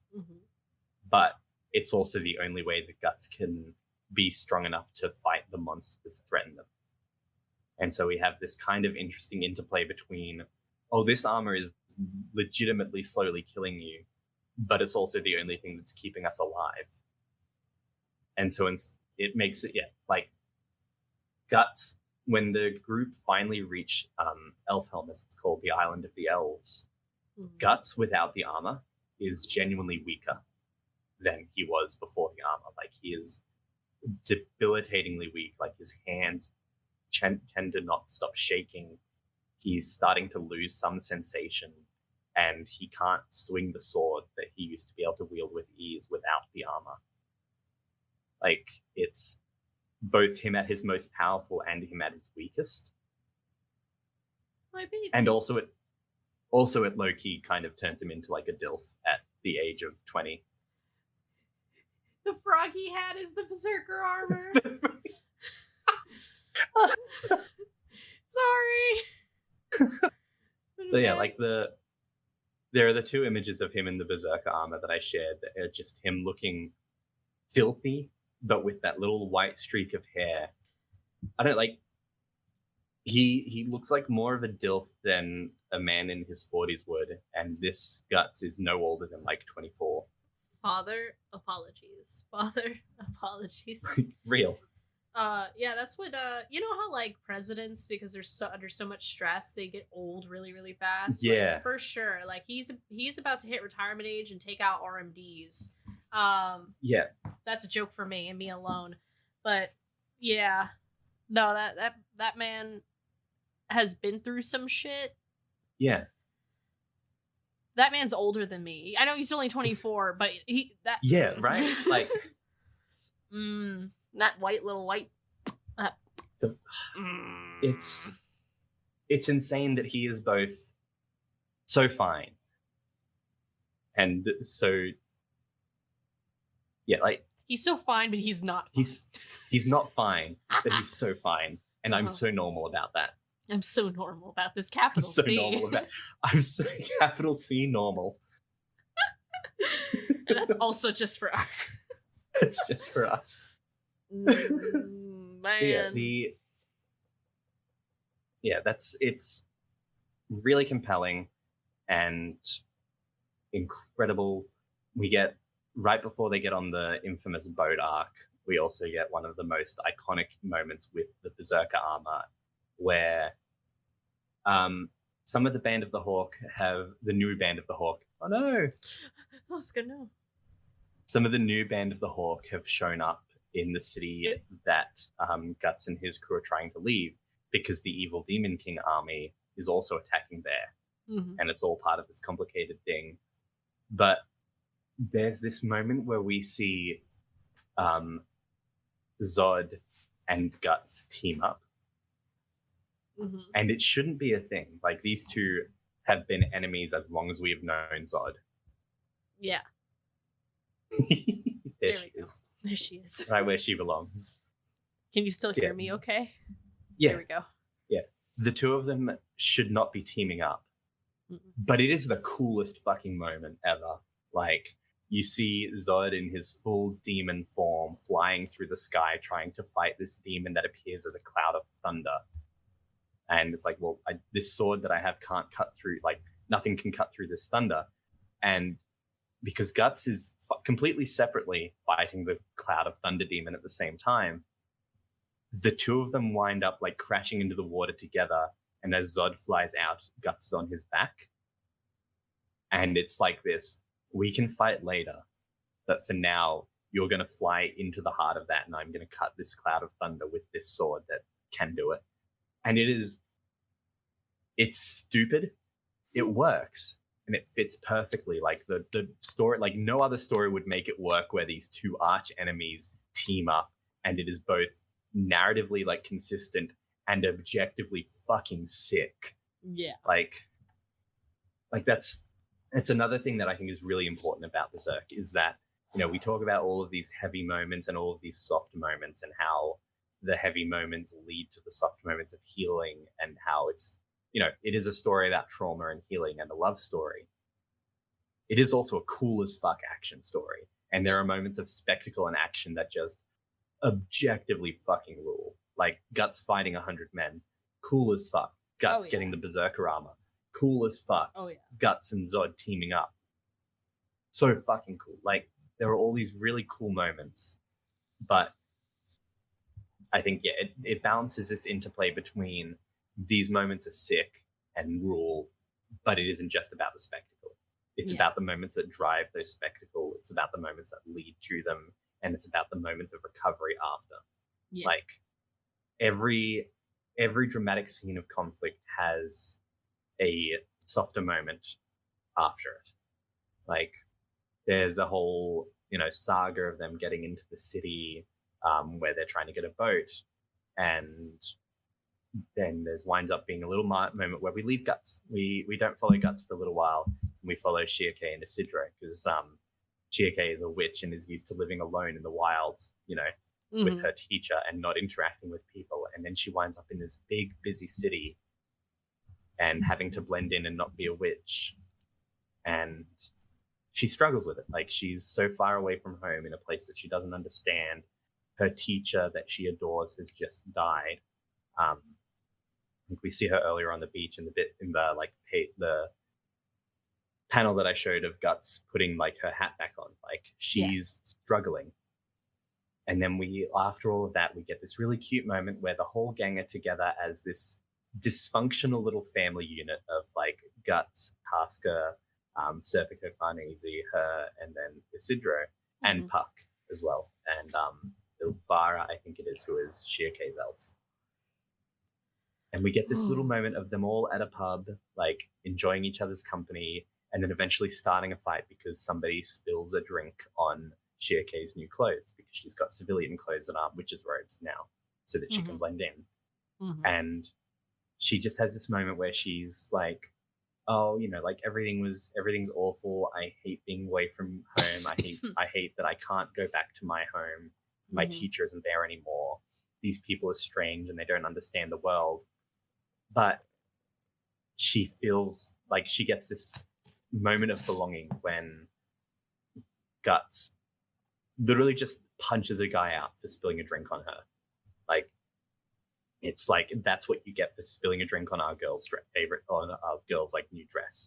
Daddy, apologies. And then everybody else starts a fight. Father, apologies. It's just such a sweet moment. And yeah, like low-key, yeah.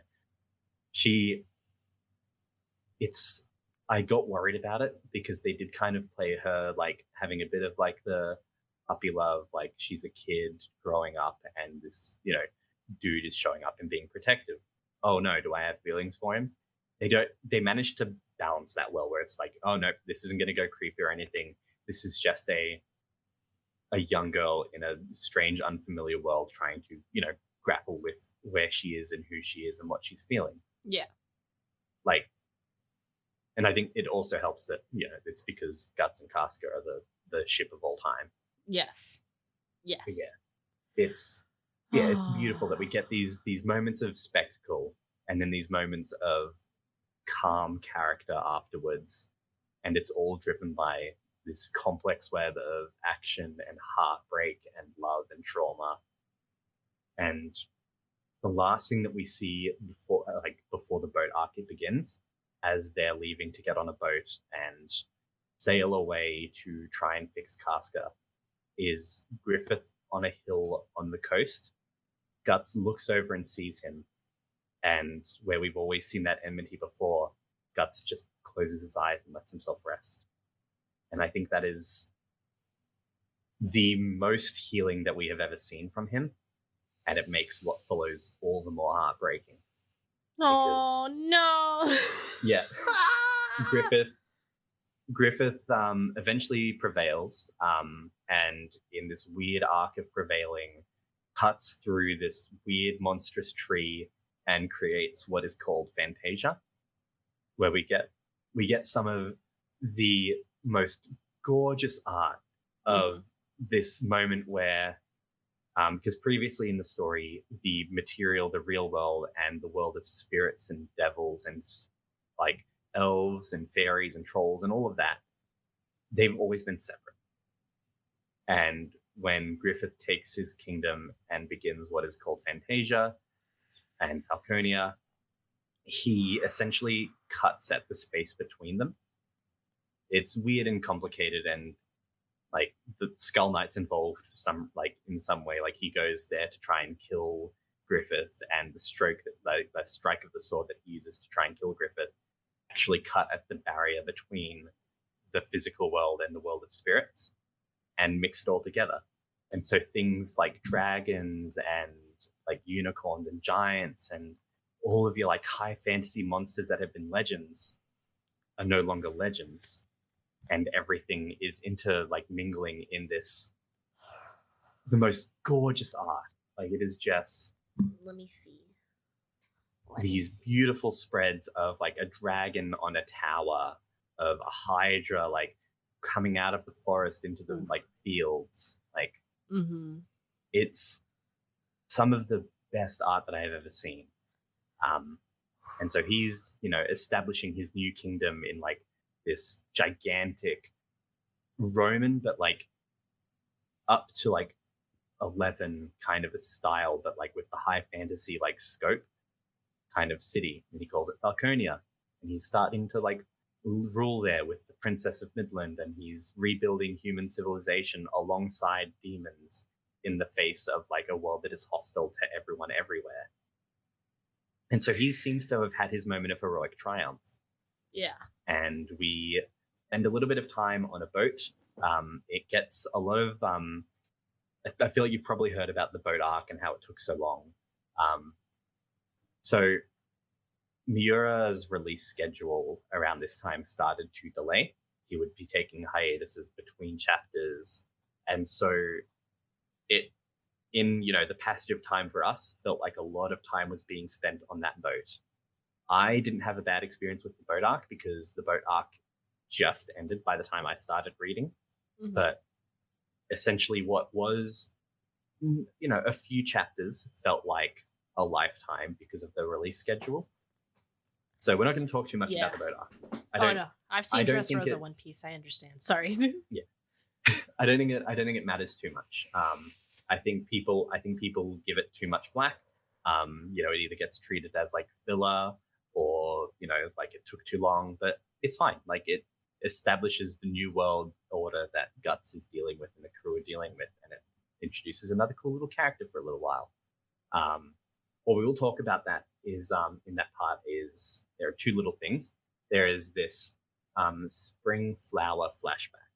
There are 3 chapters of Guts reflecting on his time alone as a mercenary. So when he's around 15, when he gets taken prisoner and wounded and thrown into a cell. And in that cell, something that only he can see for some reason is there's a flower that everyone can see just growing in a patch where the sun comes in, and a mouse or a rat that tries to like eat at the flower petals.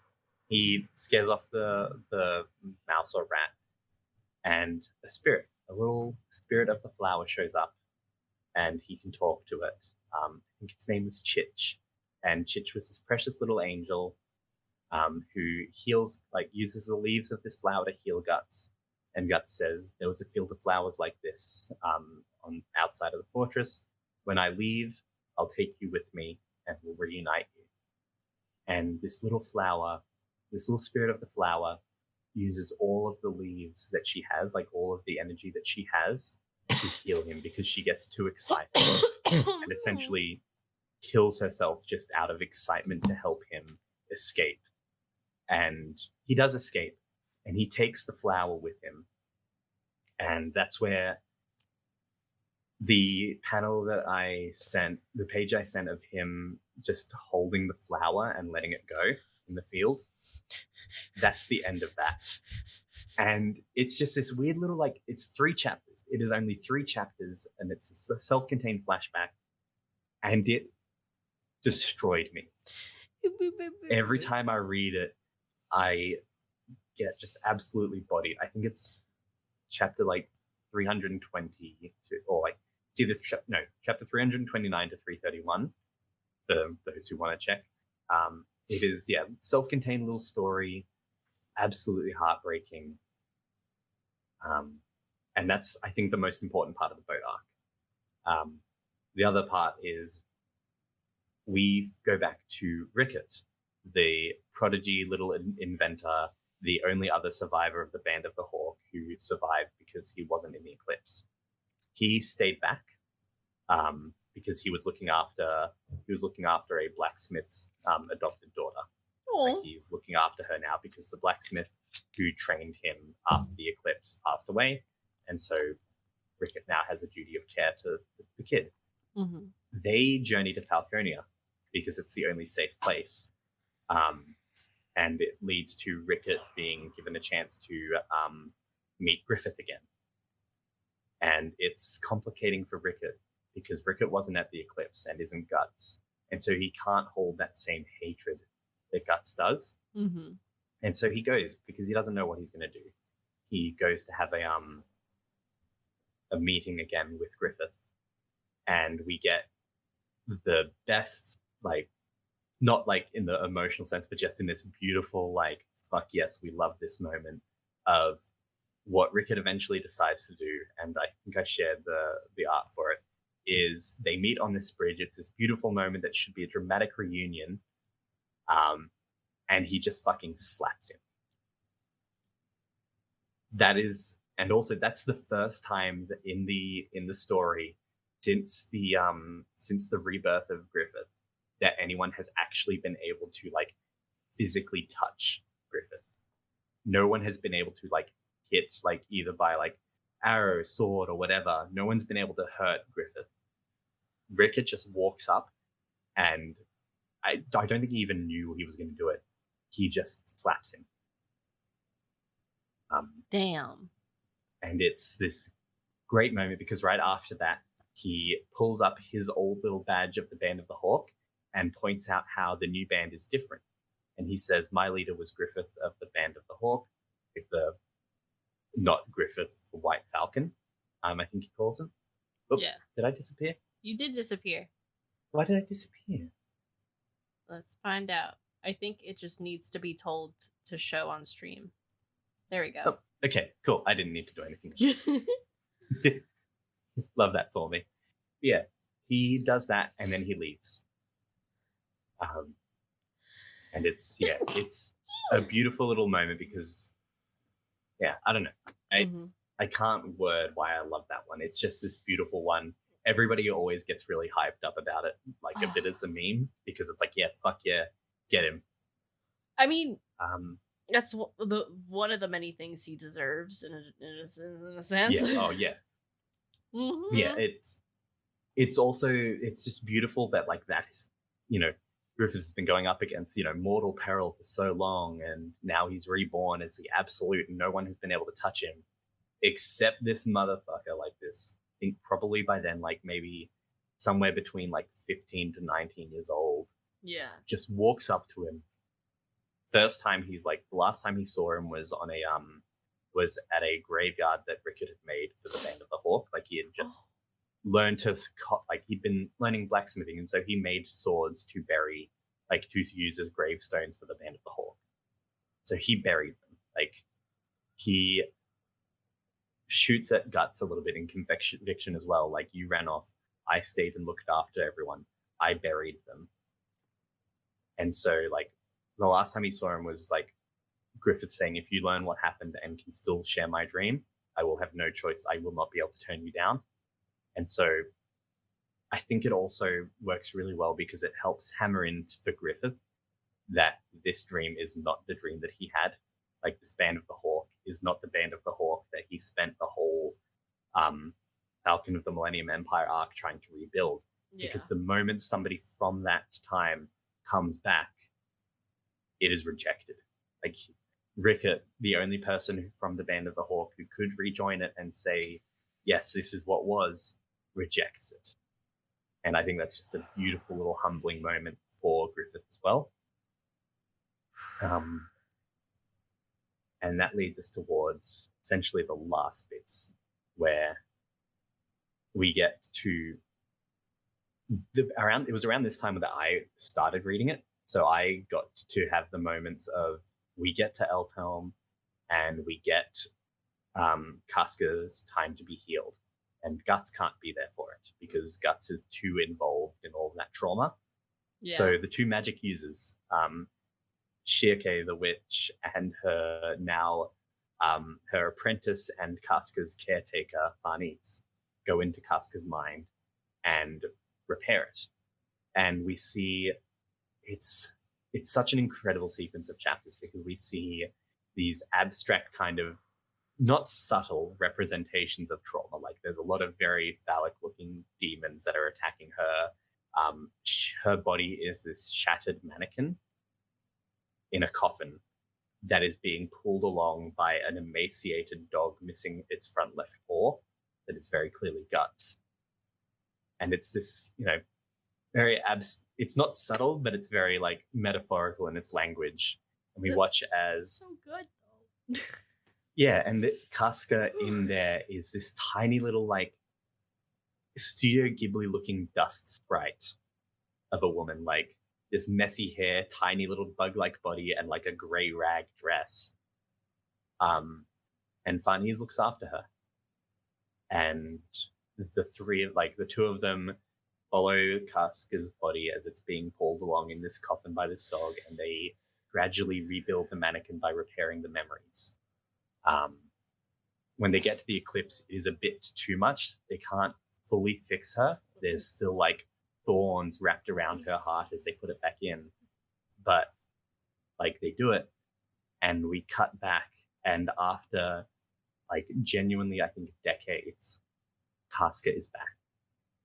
And I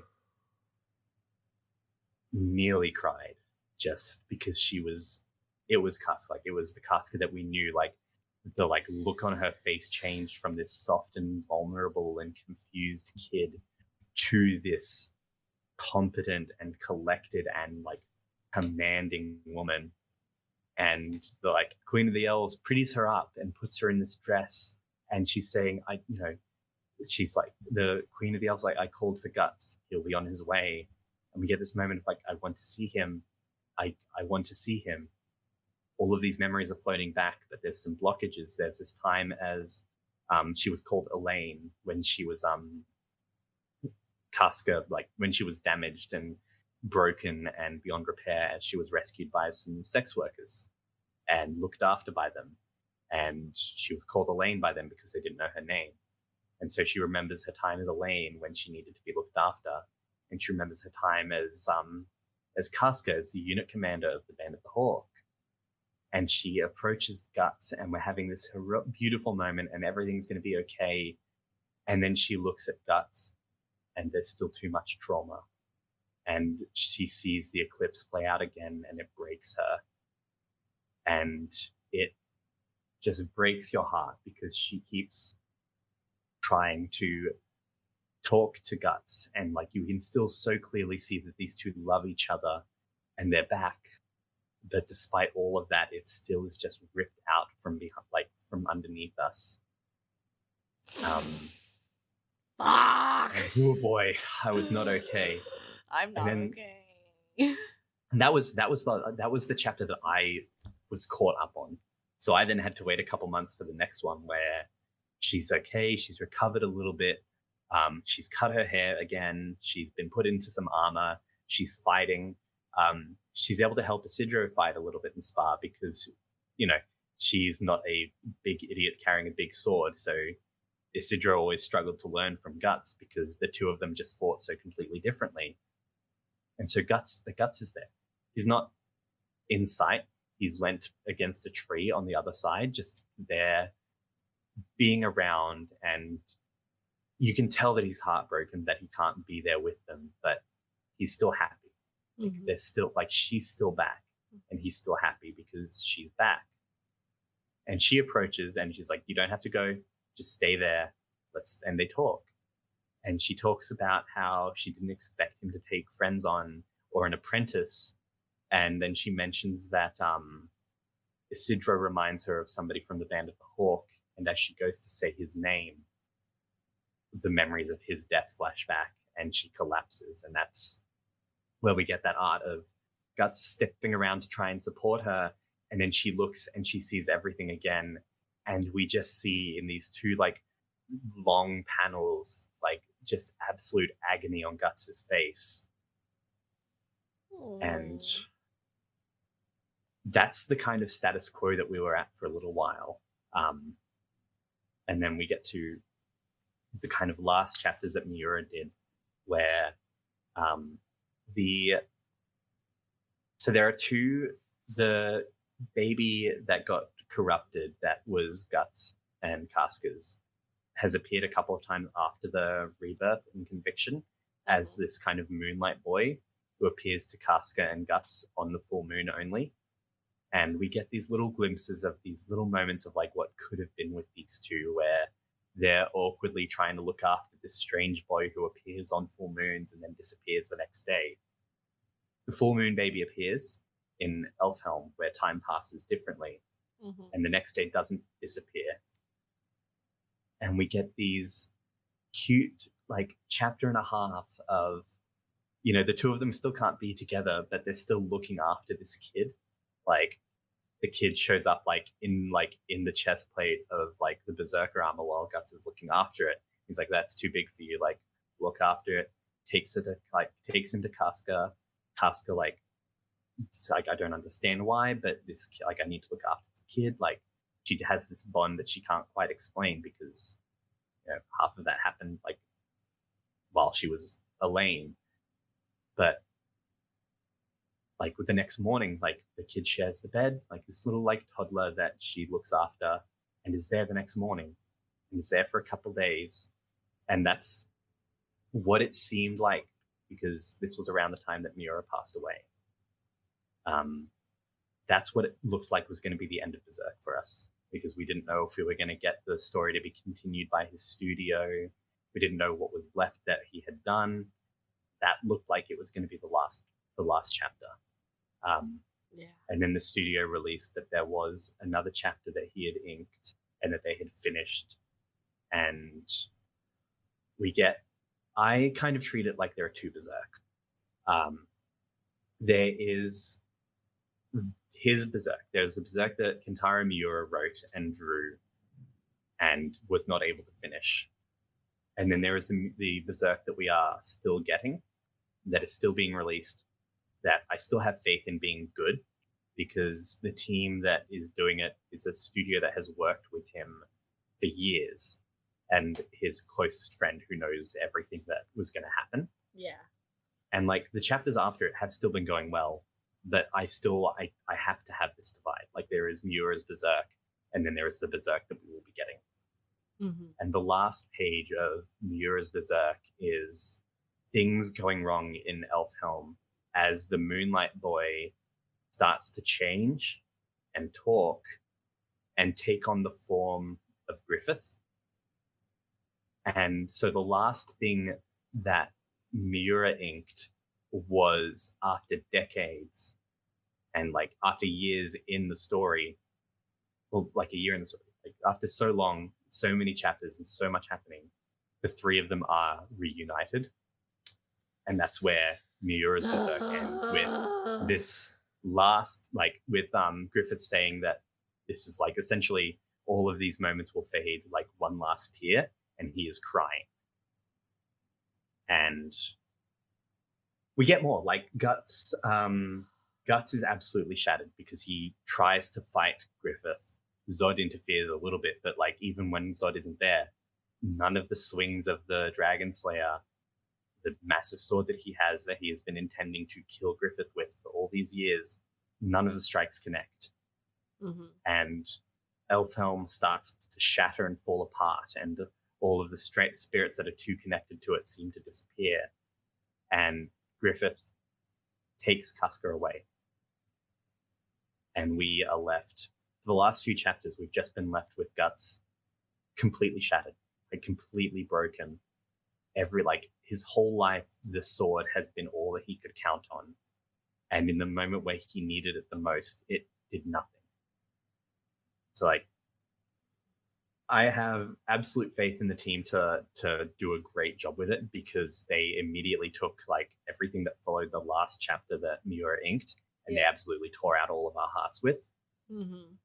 But that's where we're at. Like, I don't have a full story to hyperfixate on, and to a degree, I never will.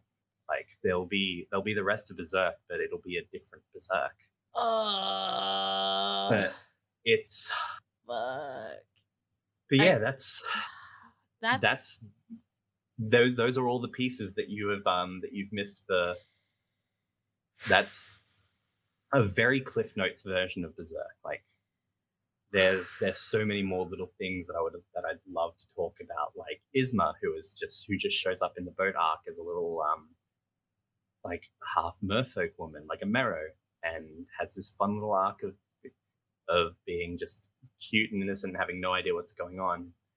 I'd love to talk more, like there's more about like Barney's, who is she's just such a compelling character, who is just a normal person in amongst all this, trying to do her best to help. Yeah. There's a whole chapter called, like, I think it's Cracks in the Blade, where Guts gets just chewed out by the blacksmith that made his oversized sword in his arm, by basically, like, he just gets roasted. Like, it's just you've come back angry at these two, but you ran away.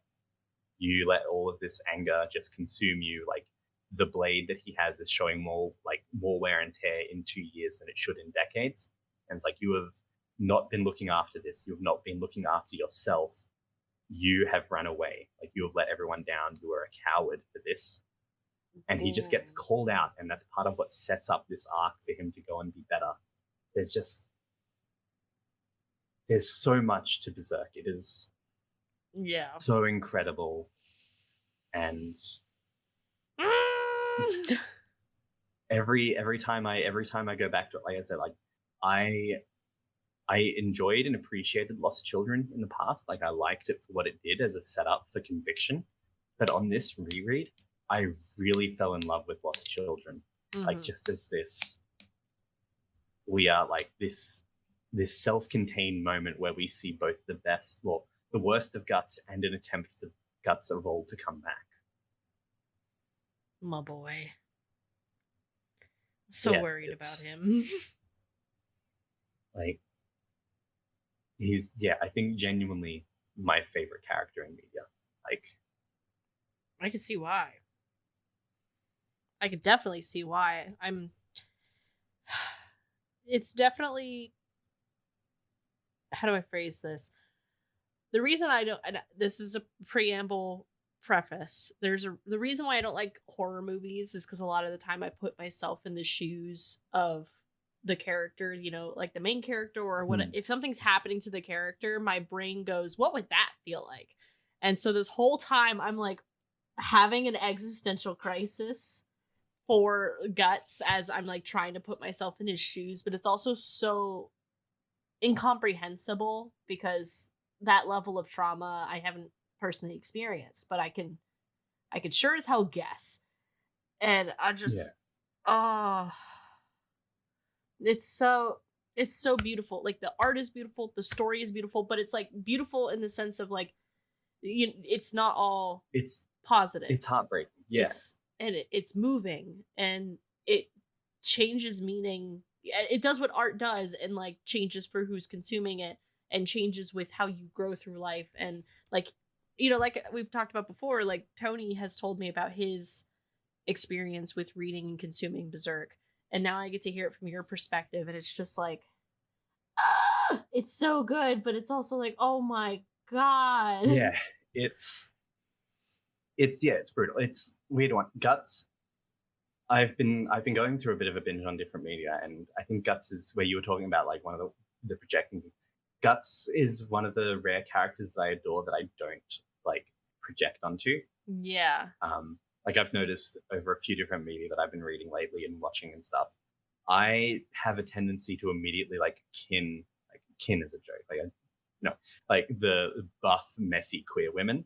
So like, I've been reading The Locked Tomb and immediately Gideon. I'm like, yep, literally me. I want to go back to having orange hair because Gideon is literally me.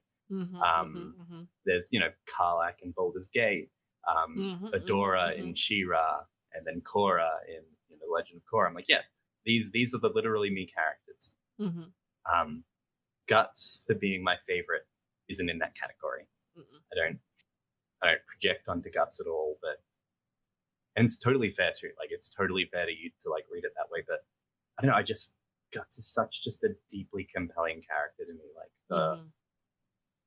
the way that we see his entire life spelled out, and the trauma of his full entire just life, just being in the influence to where he is, like the little example of the trauma that he suffered as a kid being why nobody but he's never been comfortable with anybody but Casca initially touching him.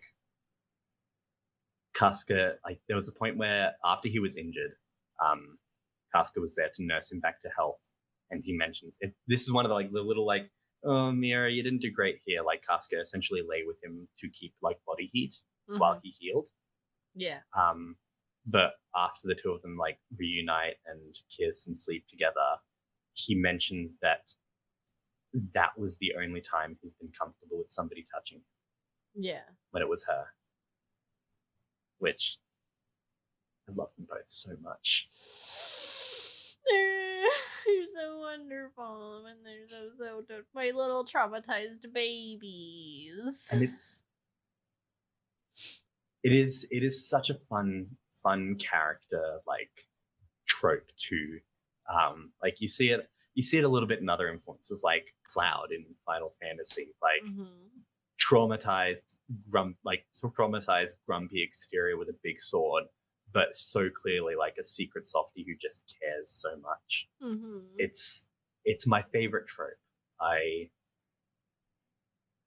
love it so much.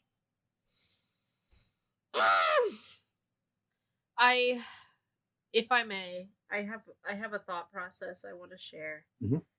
We have been, and when I say we, I'm mostly consuming through you and the bits that I know, but there's been a strong, what's the word? We mentioned earlier that in the very beginning of it strongly depends on what perspective you're reading this from, and we're obviously reading this from our own queer experience, like from how we live our lives. I guess queer is just a strong umbrella term, but my brain immediately is going, this is such like an intense emotional experience. Like there's a strong level of emotional intelligence I feel that is required for this reading comprehension. And we mentioned earlier that there's the derogatory capital DM male. How do you go through reading this without that emotional intelligence? Like, and not in the sense of to like be mean, like in like a very sincere, like how do you consume this without reflection, and understanding and compassion and empathy, like how? I think like the only answer that I can think of is because of the spectacle of it. Like because the moments where Guts is at his worst and is being a monster or is fighting his way through unimaginable odds in the Berserker armor, the fact that those moments look so fucking cool are compelling in themselves that I think that's how people miss it. I think people just latch on to the fact that there is so much violence and so much spectacle. Violence. Like it's the action movie reading, I think. And I do think that's how it kind of comes to be. Oh my goodness. I get, man. I'm just having a moment here.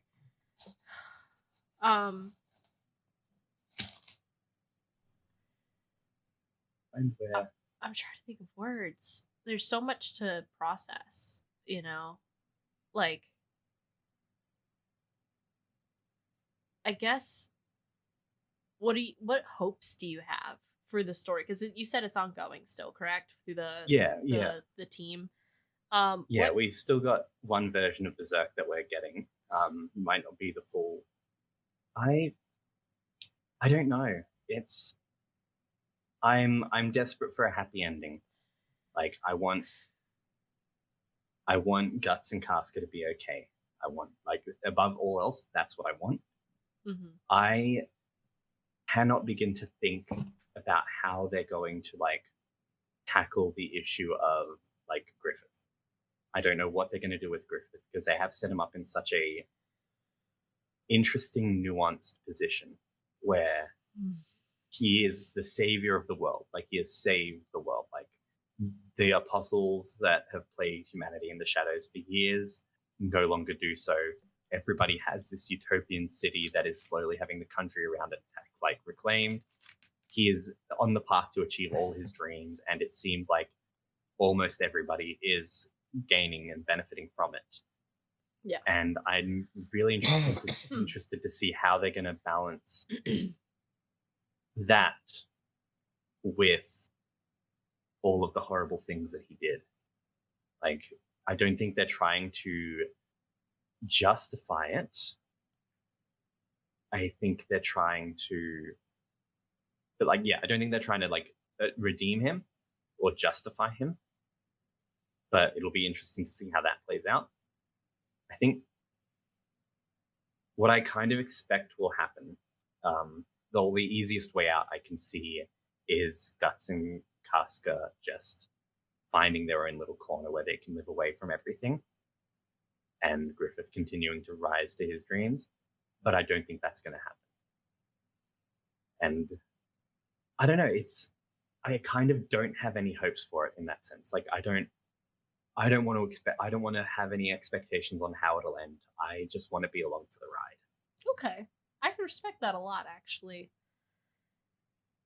Ah, there's the non-anticipation of it, of the, like, I mean, you could still obviously hope for, a good ending, but to just the Right. the beauty of accepting it as it goes along and stopping to smell the roses, even if they're covered in blood, you know. Yeah. Damn. There's, I think, a degree where I had kind of made peace with the fact that the last page that we got that Mura inked was going to be the last page that we'd get. Mhm. And so I think that kind of helped me accept whatever ending happens, it happens. Mhm. Like, we're going to get something. Like, the last page that Mura inked was the 3 major characters of this story reuniting and the uncertainty of what was going to happen from there. And that kind of, it was a cliffhanger, but it was kind of like almost an emotional, fulfilling like cliffhanger. Yeah. Like who knows what was going to happen? Who knows what's going to happen next? All we know is that something is happening. Like these 3 who, the bond that they had, like the complicated mess of like everything that happened between these 3 defined the majority of this story. And for the first time in years, they're back together. Boys so that are kind back of- in town. Boys are back in town. Sorry. Yeah, that kind of set the expectation, like that kind of set up a compelling ending, I guess, for me in a way. So I guess I'm happy with whatever's going to happen next, as long as it doesn't absolutely like let me down and disappoint everything. Mm-hmm. So my next question, I feel like we're on a cooldown right now, so I'm kind of going into cooldown questions. Yeah. For especially, how do I phrase it? There was a huge, when Mura passed away, and obviously there was a huge pop for Berserk content, like YouTube summaries and that celebration of life. I'm sure a lot of people got into Berserk at that point. But obviously it's not for everyone.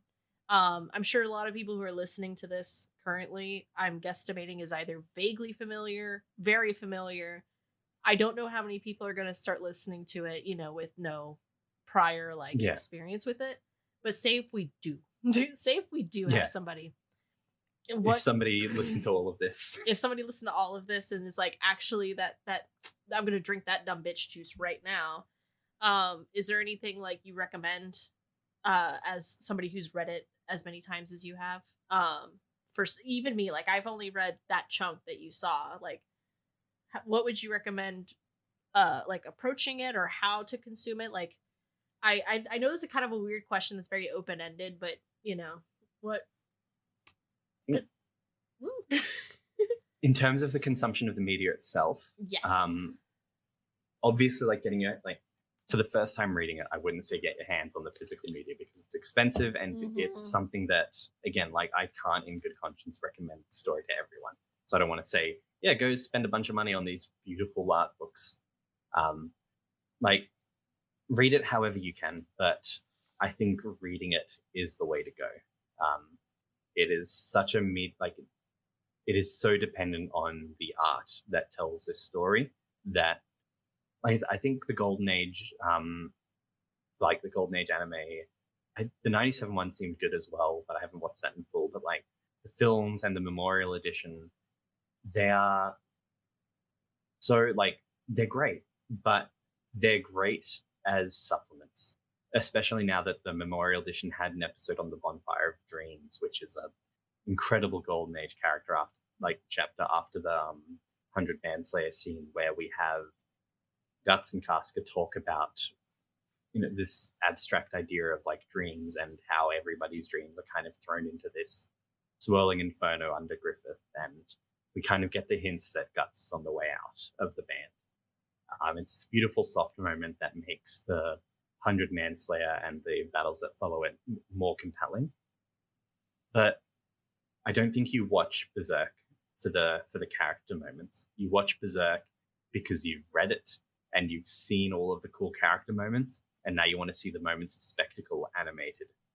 But I think those are supplements. I think the main way to consume Berserk is in a state where you are comfortable to consume confronting media. I wish this isn't one where you can just skip pages. Like, like there's some media where it's like, this is confronting, skip to this point to avoid it. Yeah. The things that happen are part of what defines the story, and they are too integral to the story, with maybe the exception of Wild. I don't think you can skip any of it. I think you need to be in a position where you are emotionally comfortable with dealing with some confronting subjects, and then just read it. Reading it is the best way to do it. Like, yeah. Oh, yeah. No. Woo. And take breaks. Sure. Don't binge it like I did in the last fortnight, because you will be left kind of. I was reading it on the clock at work too. Like, I had my work laptop. Mm-hmm. I had my work laptop open, and I had my personal laptop next to it, and just between phone calls, I would be reading. If you're my boss and you're listening, no, you didn't hear this. No, it didn't happen. It didn't happen. Simply untrue. Do you have evidence? No. A complete fabrication. It was a bit. Yeah. So when I caught up again, I was, how we were just kind of sat there for a moment after I did the full recap, just like a holy shit. Yeah. That amplified is this. Yeah. Once you finish reading it, you are going to just be left with this kind of, oh boy, I just went through that. You know what? Actually, if I may, this show is just tangents. I'm not apologizing anymore. But I was playing I don't remember what it's called. It was a video game, Ashura's Wrath. Ashura's Wrath. Yeah, I think that's the big punchy one. Yeah. I only got through one episode. It's a very episodic Capcom game. Tony told me a lot about it when I was starting to play it, but I do remember distinctly being like, this is something you can't binge. And it's kind of fascinating to me, especially as you and I being in the same age range. Like, when we were kids, like, we didn't really have a lot of on demand. We didn't have everything show up all at once. Everything released on a schedule when it came out. If it was on, it was on. We watched probably the same episodes of Avatar: The Last Airbender on Nickelodeon, just like everybody else, like over and over and over. But it's really fascinating to me to really chew on the statement. It's something you can't just rush through, in how media is consumed today, like, for example, I'm watching Delicious in Dungeon right now on Netflix, and it releases weekly on Thursdays, and I've been watching it for the past 14 weeks that it's been released. I don't know. It released a chunk of episodes at first, but for however long it's been releasing for, and it's been so wonderful to just like drink that juice slowly and really enjoy it again, versus being used to, okay, like, they just dropped everything at once. I couldn't imagine, trying to just binge all of Berserk. Like, yeah, like, I probably could have consumed it in like over a weekend. I could have read it over a weekend, but I think that probably would have. It's a lot, And I think you do need to be able to sit with it for a little while, because there are going to be moments where you are just legitimately, no matter how strong you are, you're just going to need to stop and just. And I think that it's partially the art as well. Like if you binge it and you speed read through it, you're going to miss so much of the beautiful art that defines this like series. Be willing to take your time with it. Be willing to sit with a page and just appreciate the art. Like, I think I genuinely, like, I dwelled on that waterfall scene for like half an hour, because I was like, okay, everything that's going to come from here is going to be awful. I just want to dwell in this moment. I just want to just unpack all of these little moments of like little intimacy before everything else. And I think it's really rewarding for that. Like, it's really rewarding when you just take a moment to sit with it, take a moment to just enjoy these moments for what they are. And then when things get really brutal, which they always are going to do, take a moment to recover from it. Like, it's my favorite series that I struggle to recommend. And I think you just kind of need to approach it with that in mind. There's a really, you just said something that I think is super crucial in general, you know, as people, especially in like just life in general. Like I feel really cliche for saying this, but like when we as people, as human beings are going through life, like we do need to stop and just appreciate things around us. You know, enjoy it slowly. When something truly terrible happens, we need to take that time to stop and rest and like, you know, like reflect on that, you know, like we can't just keep bulldozing through terrible things that are happening, because that's not good for your body. That's not good for your mind, your soul, the people around you. I'm having a moment. Yeah, you gotta be able to sit with. You gotta be able to sit with it, and you gotta be able to, like, just with life. Yeah, like take time to unpack something. Take time to enjoy something. Yeah. Take time to just be a person. Be human. All right. And like, yeah, with the trauma stuff, especially, like, if I think the amount of time and the length of Berserk is actually does kind of work really well for that comparison. Like with a story about trauma and healing, we have the eclipse happened, I think, like at around the 100 chapter mark, and we've spent close to 300 chapters after that recovering from it. Yeah, like the story is taking the time to heal as well. And I think that's interesting. And then they'll you know, fall and hurt themselves again and then get right back up and have that support system, people close with them. Like, it's not a linear recovery. Like, there is a lot of solo to the journey, but that's not something you have to deal with alone. Yeah. We're getting deep this episode, season 5. I cried a little bit. Oh God. On a completely different media thing, I think Friday night I decided to just put myself through the emotional ringer and rewatch the last 3 episodes of She-Ra. And so it's like, okay, I think being bawling my eyes out about those has like given me the emotional strength to talk about Berserk while keeping my composure. You know, after watching Mrs. Doubtfire the musical and crying about it for a couple hours today, yeah, no, I can understand to a degree. Yeah. Just that, gosh. So, where do we go from here? We just unpacked a lot of stuff and we've dumped our Legos out on the table. We put a lot of puzzle pieces together. How do we go on? I have no idea. We'll figure it out. The gang's all here. The boys are back in town. Oh, I meant to assign Griffith a stuffed animal. I have decided. I thought we went for the. Yeah, it looks appropriate. I'd buy that. I was quite a fan of the can of something bad being Griffith. Oh, the Ozium? Yeah.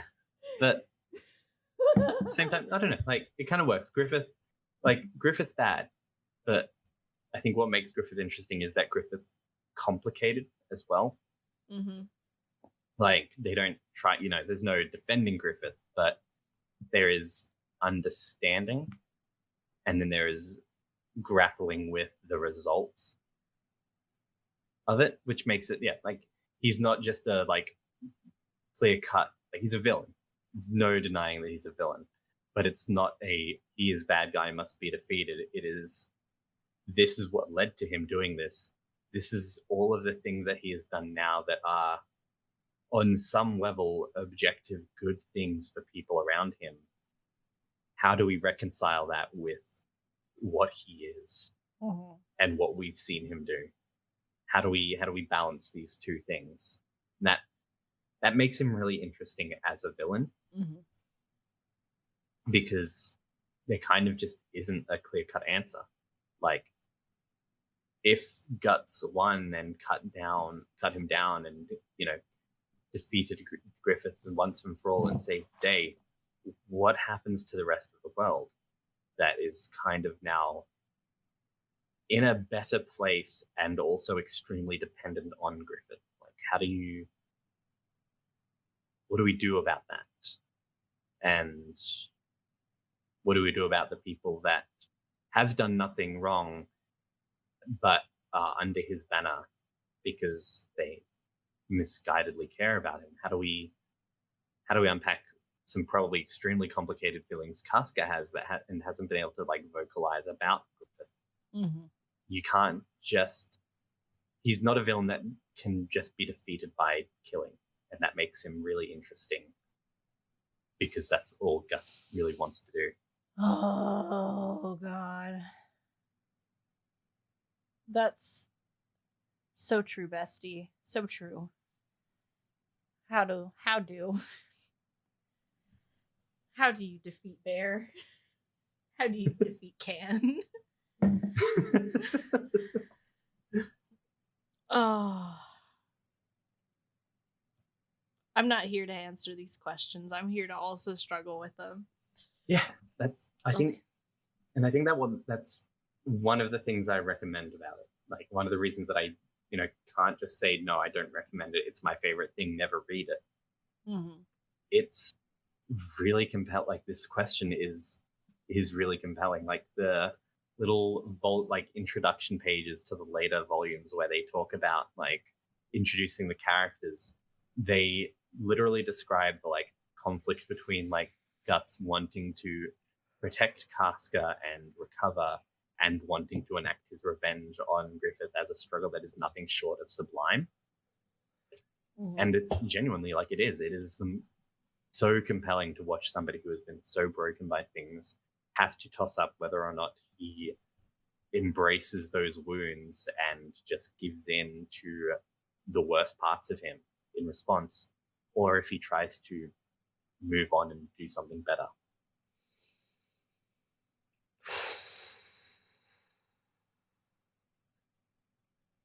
I would love to find, and there probably is, I wonder if there's like a therapist out there who's tried to like figure out a treatment plan for these characters. I'd watch the fuck out of that. Yeah, definitely. Where do you want to go from here? Do you have any closing thoughts? Do you have any other questions you would like to raise? I know it's been about 3 hours. Yeah, and I still got to track down what happened to what recording I have. I don't know where it went. It's okay. Thank God for Craig. Craig, I take back everything I said about you. No. Craig, no, Craig. Don't let it go to your head, though. You're on thin ice. Thin fucking ice. Thin fucking ice. One, I guess, little tangent is just a little supplementary like media recommendation. There is this one YouTuber that I find an embarrassing amount of songs that I really like through this one YouTuber's like Berserk, like either AMVs or like MMVs, where they're just like it's the most like 2010 thing that I could say.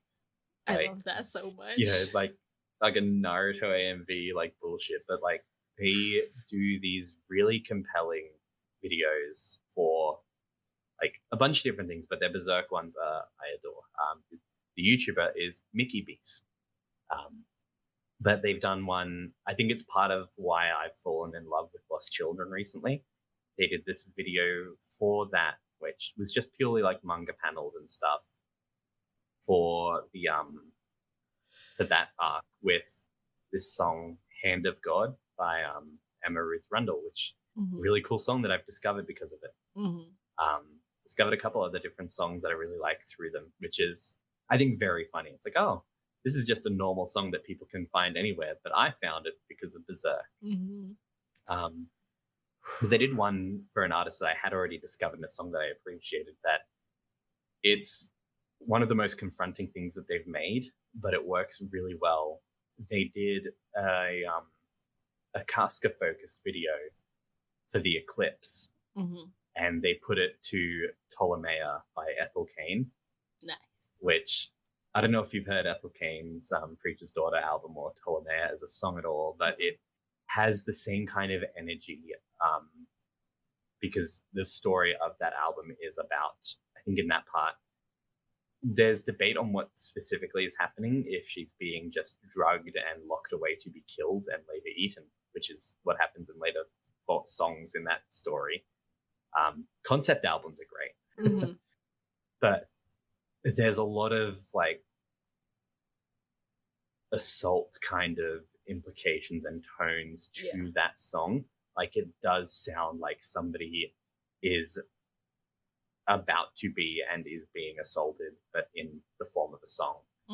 And so combining that with like audio, well, not audio, but like visual of the eclipse is brutal and horrible, but really well done in a way that kind of brings out the strengths of both the song and like why the eclipse works, because it's, like I said, it's not something that's about shock value or titillation. It is about really dealing with how uncomfortable a moment this is and what is going to happen as a result of it.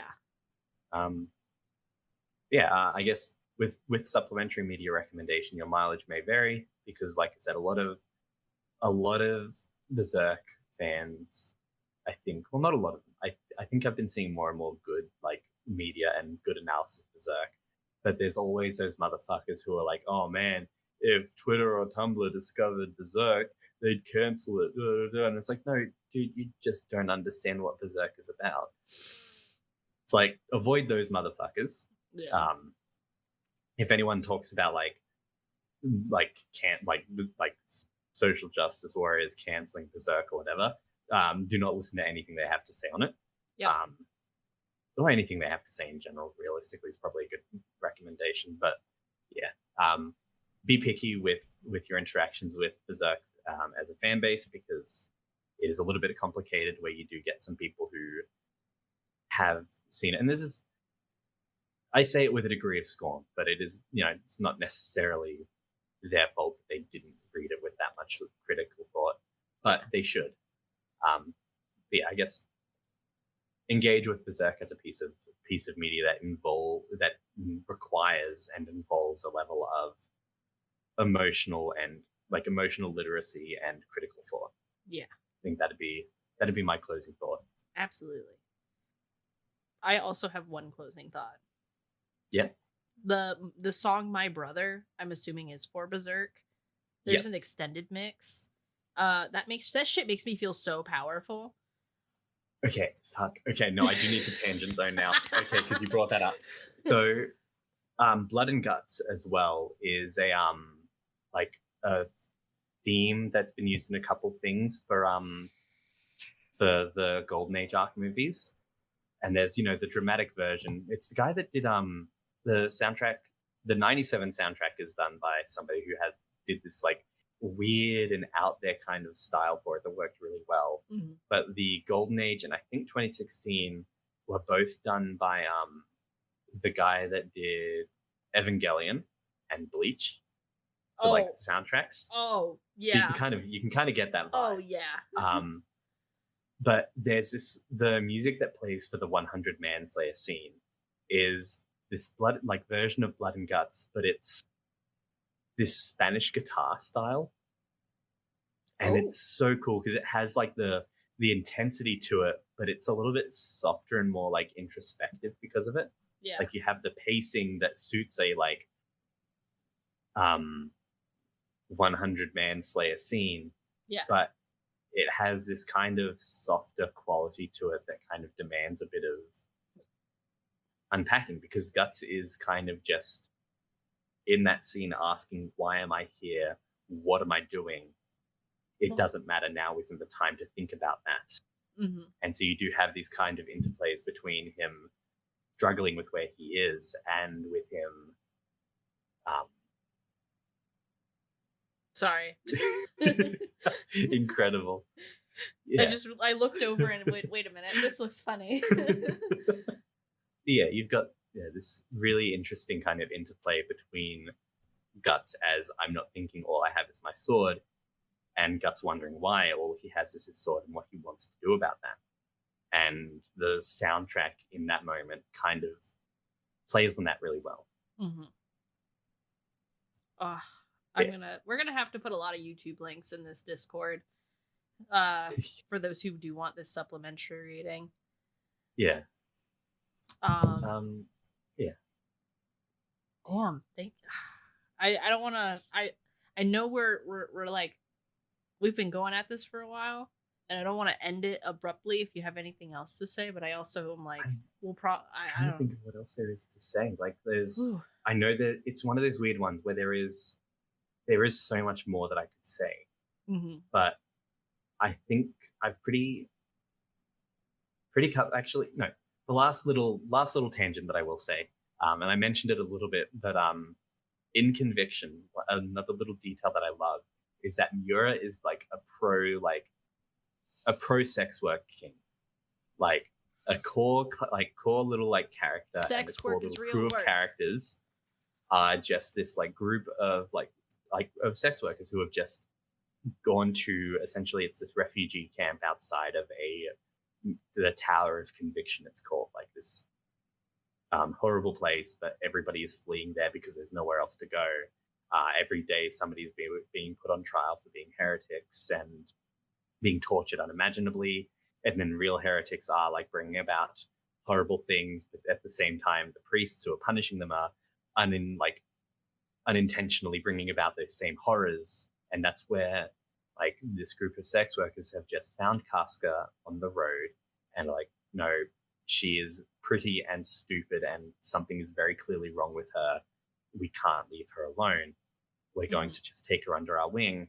And we just see through the main like character in that little crew, Luca, that she's so aware of the stigma of the job, and that if anything goes wrong, they are going to likely be like scapegoats for it. Mm-hmm. And so she just kind of has this perseverance and this solidarity there. Like, she is so keenly aware of her community and her obligations to the community, both out of self-defense, but also out of a care. Like, she can't turn her back on anybody. Like, you know, there's no self-interest in her looking after Casca. Like, but she just sees Casca as someone in need and just takes her and looks after her. Mm-hmm. And any tips that that they get from clients is distributed both first between the four of them, and then they take anything that they don't need and they distribute it to those in need in the like refugee camp. And it's just, she's just such a compelling character. And it isn't just like she's a sex worker, but she's also this. She's so aware of the stigma of the job, but she doesn't let it define her. And Miura, very clearly in making her such a fantastic character and so compelling and so realized, also doesn't condemn sex work. Like, it would be so easy for her to do something bad or to be a 2-bit character or be self-interested or, any of the countless negative connotations that sex work has could be put onto her. But she's made with such an awareness of those connotations and is a rejection of them, I think. And again, it's one of those things that there's just so much to Berserk if you take the time to sit with it. Like, I only noticed how great she was on a reread because I've learnt more in the times as well. But because every time I read it, I find something new that is so well done. And I think, you do just need to be willing to sit there and appreciate all of these moments and appreciate that. There are going to be some comic villains who are just over the top, like the sexist knight that Casca kicks, whose ass Casca kicks. There's not really much depth to him. He is just kind of a misogynist who says horrible things and gets what he deserves. Yeah. But so many of the characters are people, and they are fully realized, and they inhabit a world. And I think taking the time to appreciate that it isn't just a story about Guts, and even beyond that, it's not just about Guts and Casca and Griffith. It's about everyone else who is caught in this tidal wave of cause and effect that defines the story, either by defying it or by giving up to the flow of that cause and effect.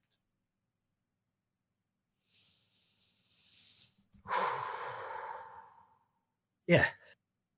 Fuck, man. Berserk good. Berserk, so good. Go hard. Thank you. Thank you for sharing this with me. I know this is not my first time having someone share Berserk with me, but I think this is the first time with a full awareness of it, a fuller understanding of it. I don't know if I'm phrasing this correctly, because when Tony went, when Tony went through it with me, it was in pieces and it wasn't a whole story. He was trying not to spoil a lot of things, so it was just a lot of little bits and things you really liked about it or how you could relate to it. But now it's oh man, those are my friends. Yeah. My poor friends. Yeah. Thank you for introducing me to my new friends. Thank you for giving me the platform to do so.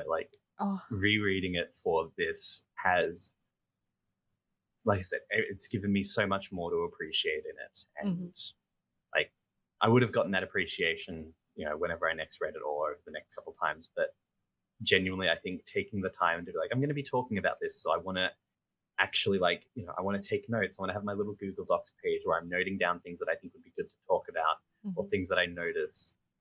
And I think doing that with this time gave me more of an appreciation for something that I already adore and go into, semi-annually go into the grips of hyperfixation about. And so thank you so much for giving me that. Anytime. Oh, I love talking with you about shit, man. I gotta pick up more hyperfixations. Yes. I gotta find something new. Yes. Well, my upstairs neighbor just scared the shit out of me. I don't know if you heard that. Did you hear that? Yeah. Was it a chair? It sounded like a chair moving, or I thought it might have been a phone buzzing on a table. No, it's like furniture moved. I was like, yeah. Sorry, Doug. Thank you again. Because I know where to find you on the internet, but if someone were to want to find you on the internet and talk to you about Berserk, part of me is maybe we shouldn't. I'll out myself for that. Okay. You can find me on most social medias, Blue Sky, Twitter /X, and Tumblr as Idiot Vera. It's one word. I am on, I think, those are the main things that I'm on for social media wise. You can also find me, though, on Patreon and on Amazon. Patreon as Idiot Vera, and Amazon with Sideways Volume 1 by myself. It's a little novella. I am a self-published author, and I have a second volume in the works that is going to be hopefully up and available in the near future, but it is still in a bit of a state. But if you want to get sneak peeks of that, that's when my Patreon comes into things. And otherwise, you can buy my book on Amazon. My brain was like, I should go run and grab my copy of it. And I was like, I don't want to disrupt you, but I'm like, I'm going to go grab it. Oh, also worth noting about that. Well, they've run away, but the wonderful Roma, who had me on today, did the cover art for it. And I love it a lot. Oh, shit. Welcome back. I'm okay. I just knocked over everything. I did have coffee. I did also just plug the fact that you did the art while you weren't here. Oh, hell yeah. Here we go. Let me get that zoom. Look at that. So good. Guts. Walk it off. You're fine. Walk it off. Damn. Let me put my face back in. There we go. I'm still not over the art. I see it in my iPad. Like sometimes I'll go through my Procreate and like scroll through it stuff, and it'll come up again, and I just go. And I keep lending this book out to people. I'm just like, please read it. Yeah, I have like a copy for me, and then I've got 3 copies left that are just author copies that I bought so that I can just throw at people. Yeah. Read it! It's so cool. It's very good. Gang, it's so neat to have something that you've written with your name on it and then have the like gorgeous cover art done by a friend. It's something that you never get over. There's one moment. I have to go on a tangent, but I need supplementary material. You're all trapped with me again. I still have no idea where my Audacity file went. That's going to be interesting. Okay. I have my supplementary material. So I have done 2 book covers in my life. Oh yeah. I've done 2.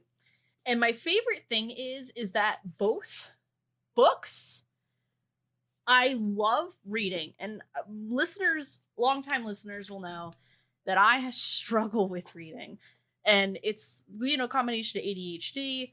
And like, as I'm reading through, like maybe I'll dissociate, or maybe like I have to reread it and that becomes really stressful.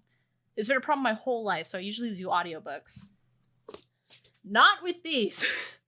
The tone, the writing is so easy for me to consume. I am immersed. I am there. I am present. So it is an absolute cool honor. And it might be my rule of thumb moving forward that if I can't read the book, I'm not doing the art. So please, obviously Sideways, but also if you feel like it, check out Relatively Dead by Jesse Peterson. Do it. Highly recommend it. Thank you for letting me do your art. Thank you so much for doing the art. I do think I'm going to come back to you for a later one, because I have this fun little plan where I'm going to get different artists to do a bunch of different art for like the first few parts, and get like, essentially treat the act of getting covers for these books as like a opportunity to get art from different friends and different styles. Absolutely. But at the culmination of the protagonist's arc, I do kind of want to get like, I want to go back to you and get like this was the start and here's the end kind of thing. That would be so cool. It'd be so cool. I'm already cooking. So let me know. I'll be here. I'll be ready. Yeah. Hell yeah. Shoot. Is this the part where I do plugs now? I think, yeah. I think this is the part where you do plugs. Okay. You can find me on the internet. I've been AFK for a little bit. I've been healing for the past fiscal quarter. 300 chapters. You know how it goes. Yeah. And hello? 300 business chapters. You scared the shit out of me. I'm still recording. I'm sorry. Lewis, I knew Lewis was coming over, but I just heard the door. And I was like, am I going to do a murder on stream? Please don't. Sorry. You're okay. Hello. Sorry. The song My Brother starts playing with the door. You can find me on the internet at I Appreciate Your Butt at the twitter.com, Blue Sky, TikTok, but you'll mostly find me on Twitter and Blue Sky. I'm ashamed. I feel so ashamed to say I'm on Twitter, but at this point I'm just ashamed. X.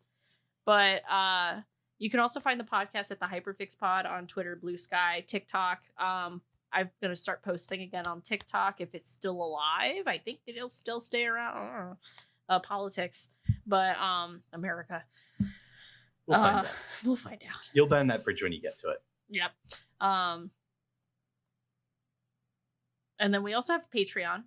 So stuff will be posted up early on Patreon. So if you want to support us on Patreon, patreon.com/the Hyperfixation. So we'll have early postings. I have like a whole video I recorded and figured actually I'm going to redo it, but it's still good. So I'm going to post it up there anyway. So if you want to see an early draft, go check it out over there. And then of course, thank you to the Moonshot Network. Moonshot Network said this podcast can exist. So it does. So go check out the Moonshot Network. They have a Patreon, a website, Twitter, you name it, Tumblr. We have a Tumblr too. Blue Sky. There's so many good podcasts on the network. Like right now, Interstitial Infinity is releasing, and I've been drinking that dumb bitch juice like there's no tomorrow. My feelings hurt. My feelings, so grateful to be hurt. Like it's so good. But that's such a real thing to say. I know. Feelings hurt, and so grateful to be hurt. Yeah, I feel alive. But yeah, so good. And I think that's all the plugs I have. I think we're done. We did it. 3.5 hours later, we did a podcast. Whoops. We started the season. We have set a benchmark. There is a line. I was so good for time last time. You were so good for time this time. What are you on about? The timer's a lie. Yeah. You know what? We need to do a Portal episode at some point. I need to hear about Portal. It's not one that I've played. It's one that I know about because, we're women kind of just always know about GLaDOS. Oh yeah. I have watched so many late night 3000 gamer facts about Portal to fall asleep to. I know so much random shit about Portal, but never playing it. I should probably just play it. That might be the move. But I feel like the same, but I'm also bad at puzzles, so I don't know how much I'd get out of puzzle game. Oh, actually, that might be why I've never played it. I forgot it was a puzzle game. I forgot it was a puzzle game. I thought it was just a catty lesbian robot talking to this woman that does not give her the time of day. And then the second game, we get a little dipshit of a guy. It's a little bastard creature.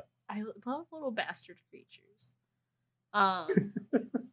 Thank you again for joining. I appreciate you. Thank you so much. This was so fun. Come back. Return to me, please. We'll be like Casca and Guts and Griffith, and we will reunite. Yeah, and it'll be a heartbreaking cliffhanger because it'll be like, oh, this is what my hyperfixation is about, and then we'll just cut there. Yeah. None of you get to know. That's so poetic. All right. Well, be safe. Don't die. I'll do my best. Consume media wisely. Reflect on your traumas when you're ready. And Badoo? Uwu? And remember that you have each other. You have each other. Kisses. French kiss the chef. French kiss the chef. And don't forget, capital C normal. Capital C normal. I'm going to stop recording now. Yeah. Thank you for listening. It has been a pleasure to be back. It's time to do a little bit of outro. So you can find me on the internet at I Appreciate Your Butt. That is IAPPRECI, the number ATOBUTT. On Twitter, TikTok, Tumblr, You can also find this podcast as a whole at the Hyperfixation podcast or the Hyperfix pod on Twitter, TikTok, Tumblr, you name it. You can also find the network that makes this happen, the wonderful, beautiful network, Moonshot Pods, on Twitter, Tumblr, Blue Sky, TikTok, you name it. Moonshot Pods. You can also see what we're cooking on stream or our YouTube channel at moonshot.mov, moonshot.mov. Our intro and outro music is thanks to Offuscate, that is Ofuscate. You can find them on Instagram, Twitter, and SoundCloud. And thank you to you for your patience and being wonderful. We love you. I hope you are safe and don't die and drink some water and badoo.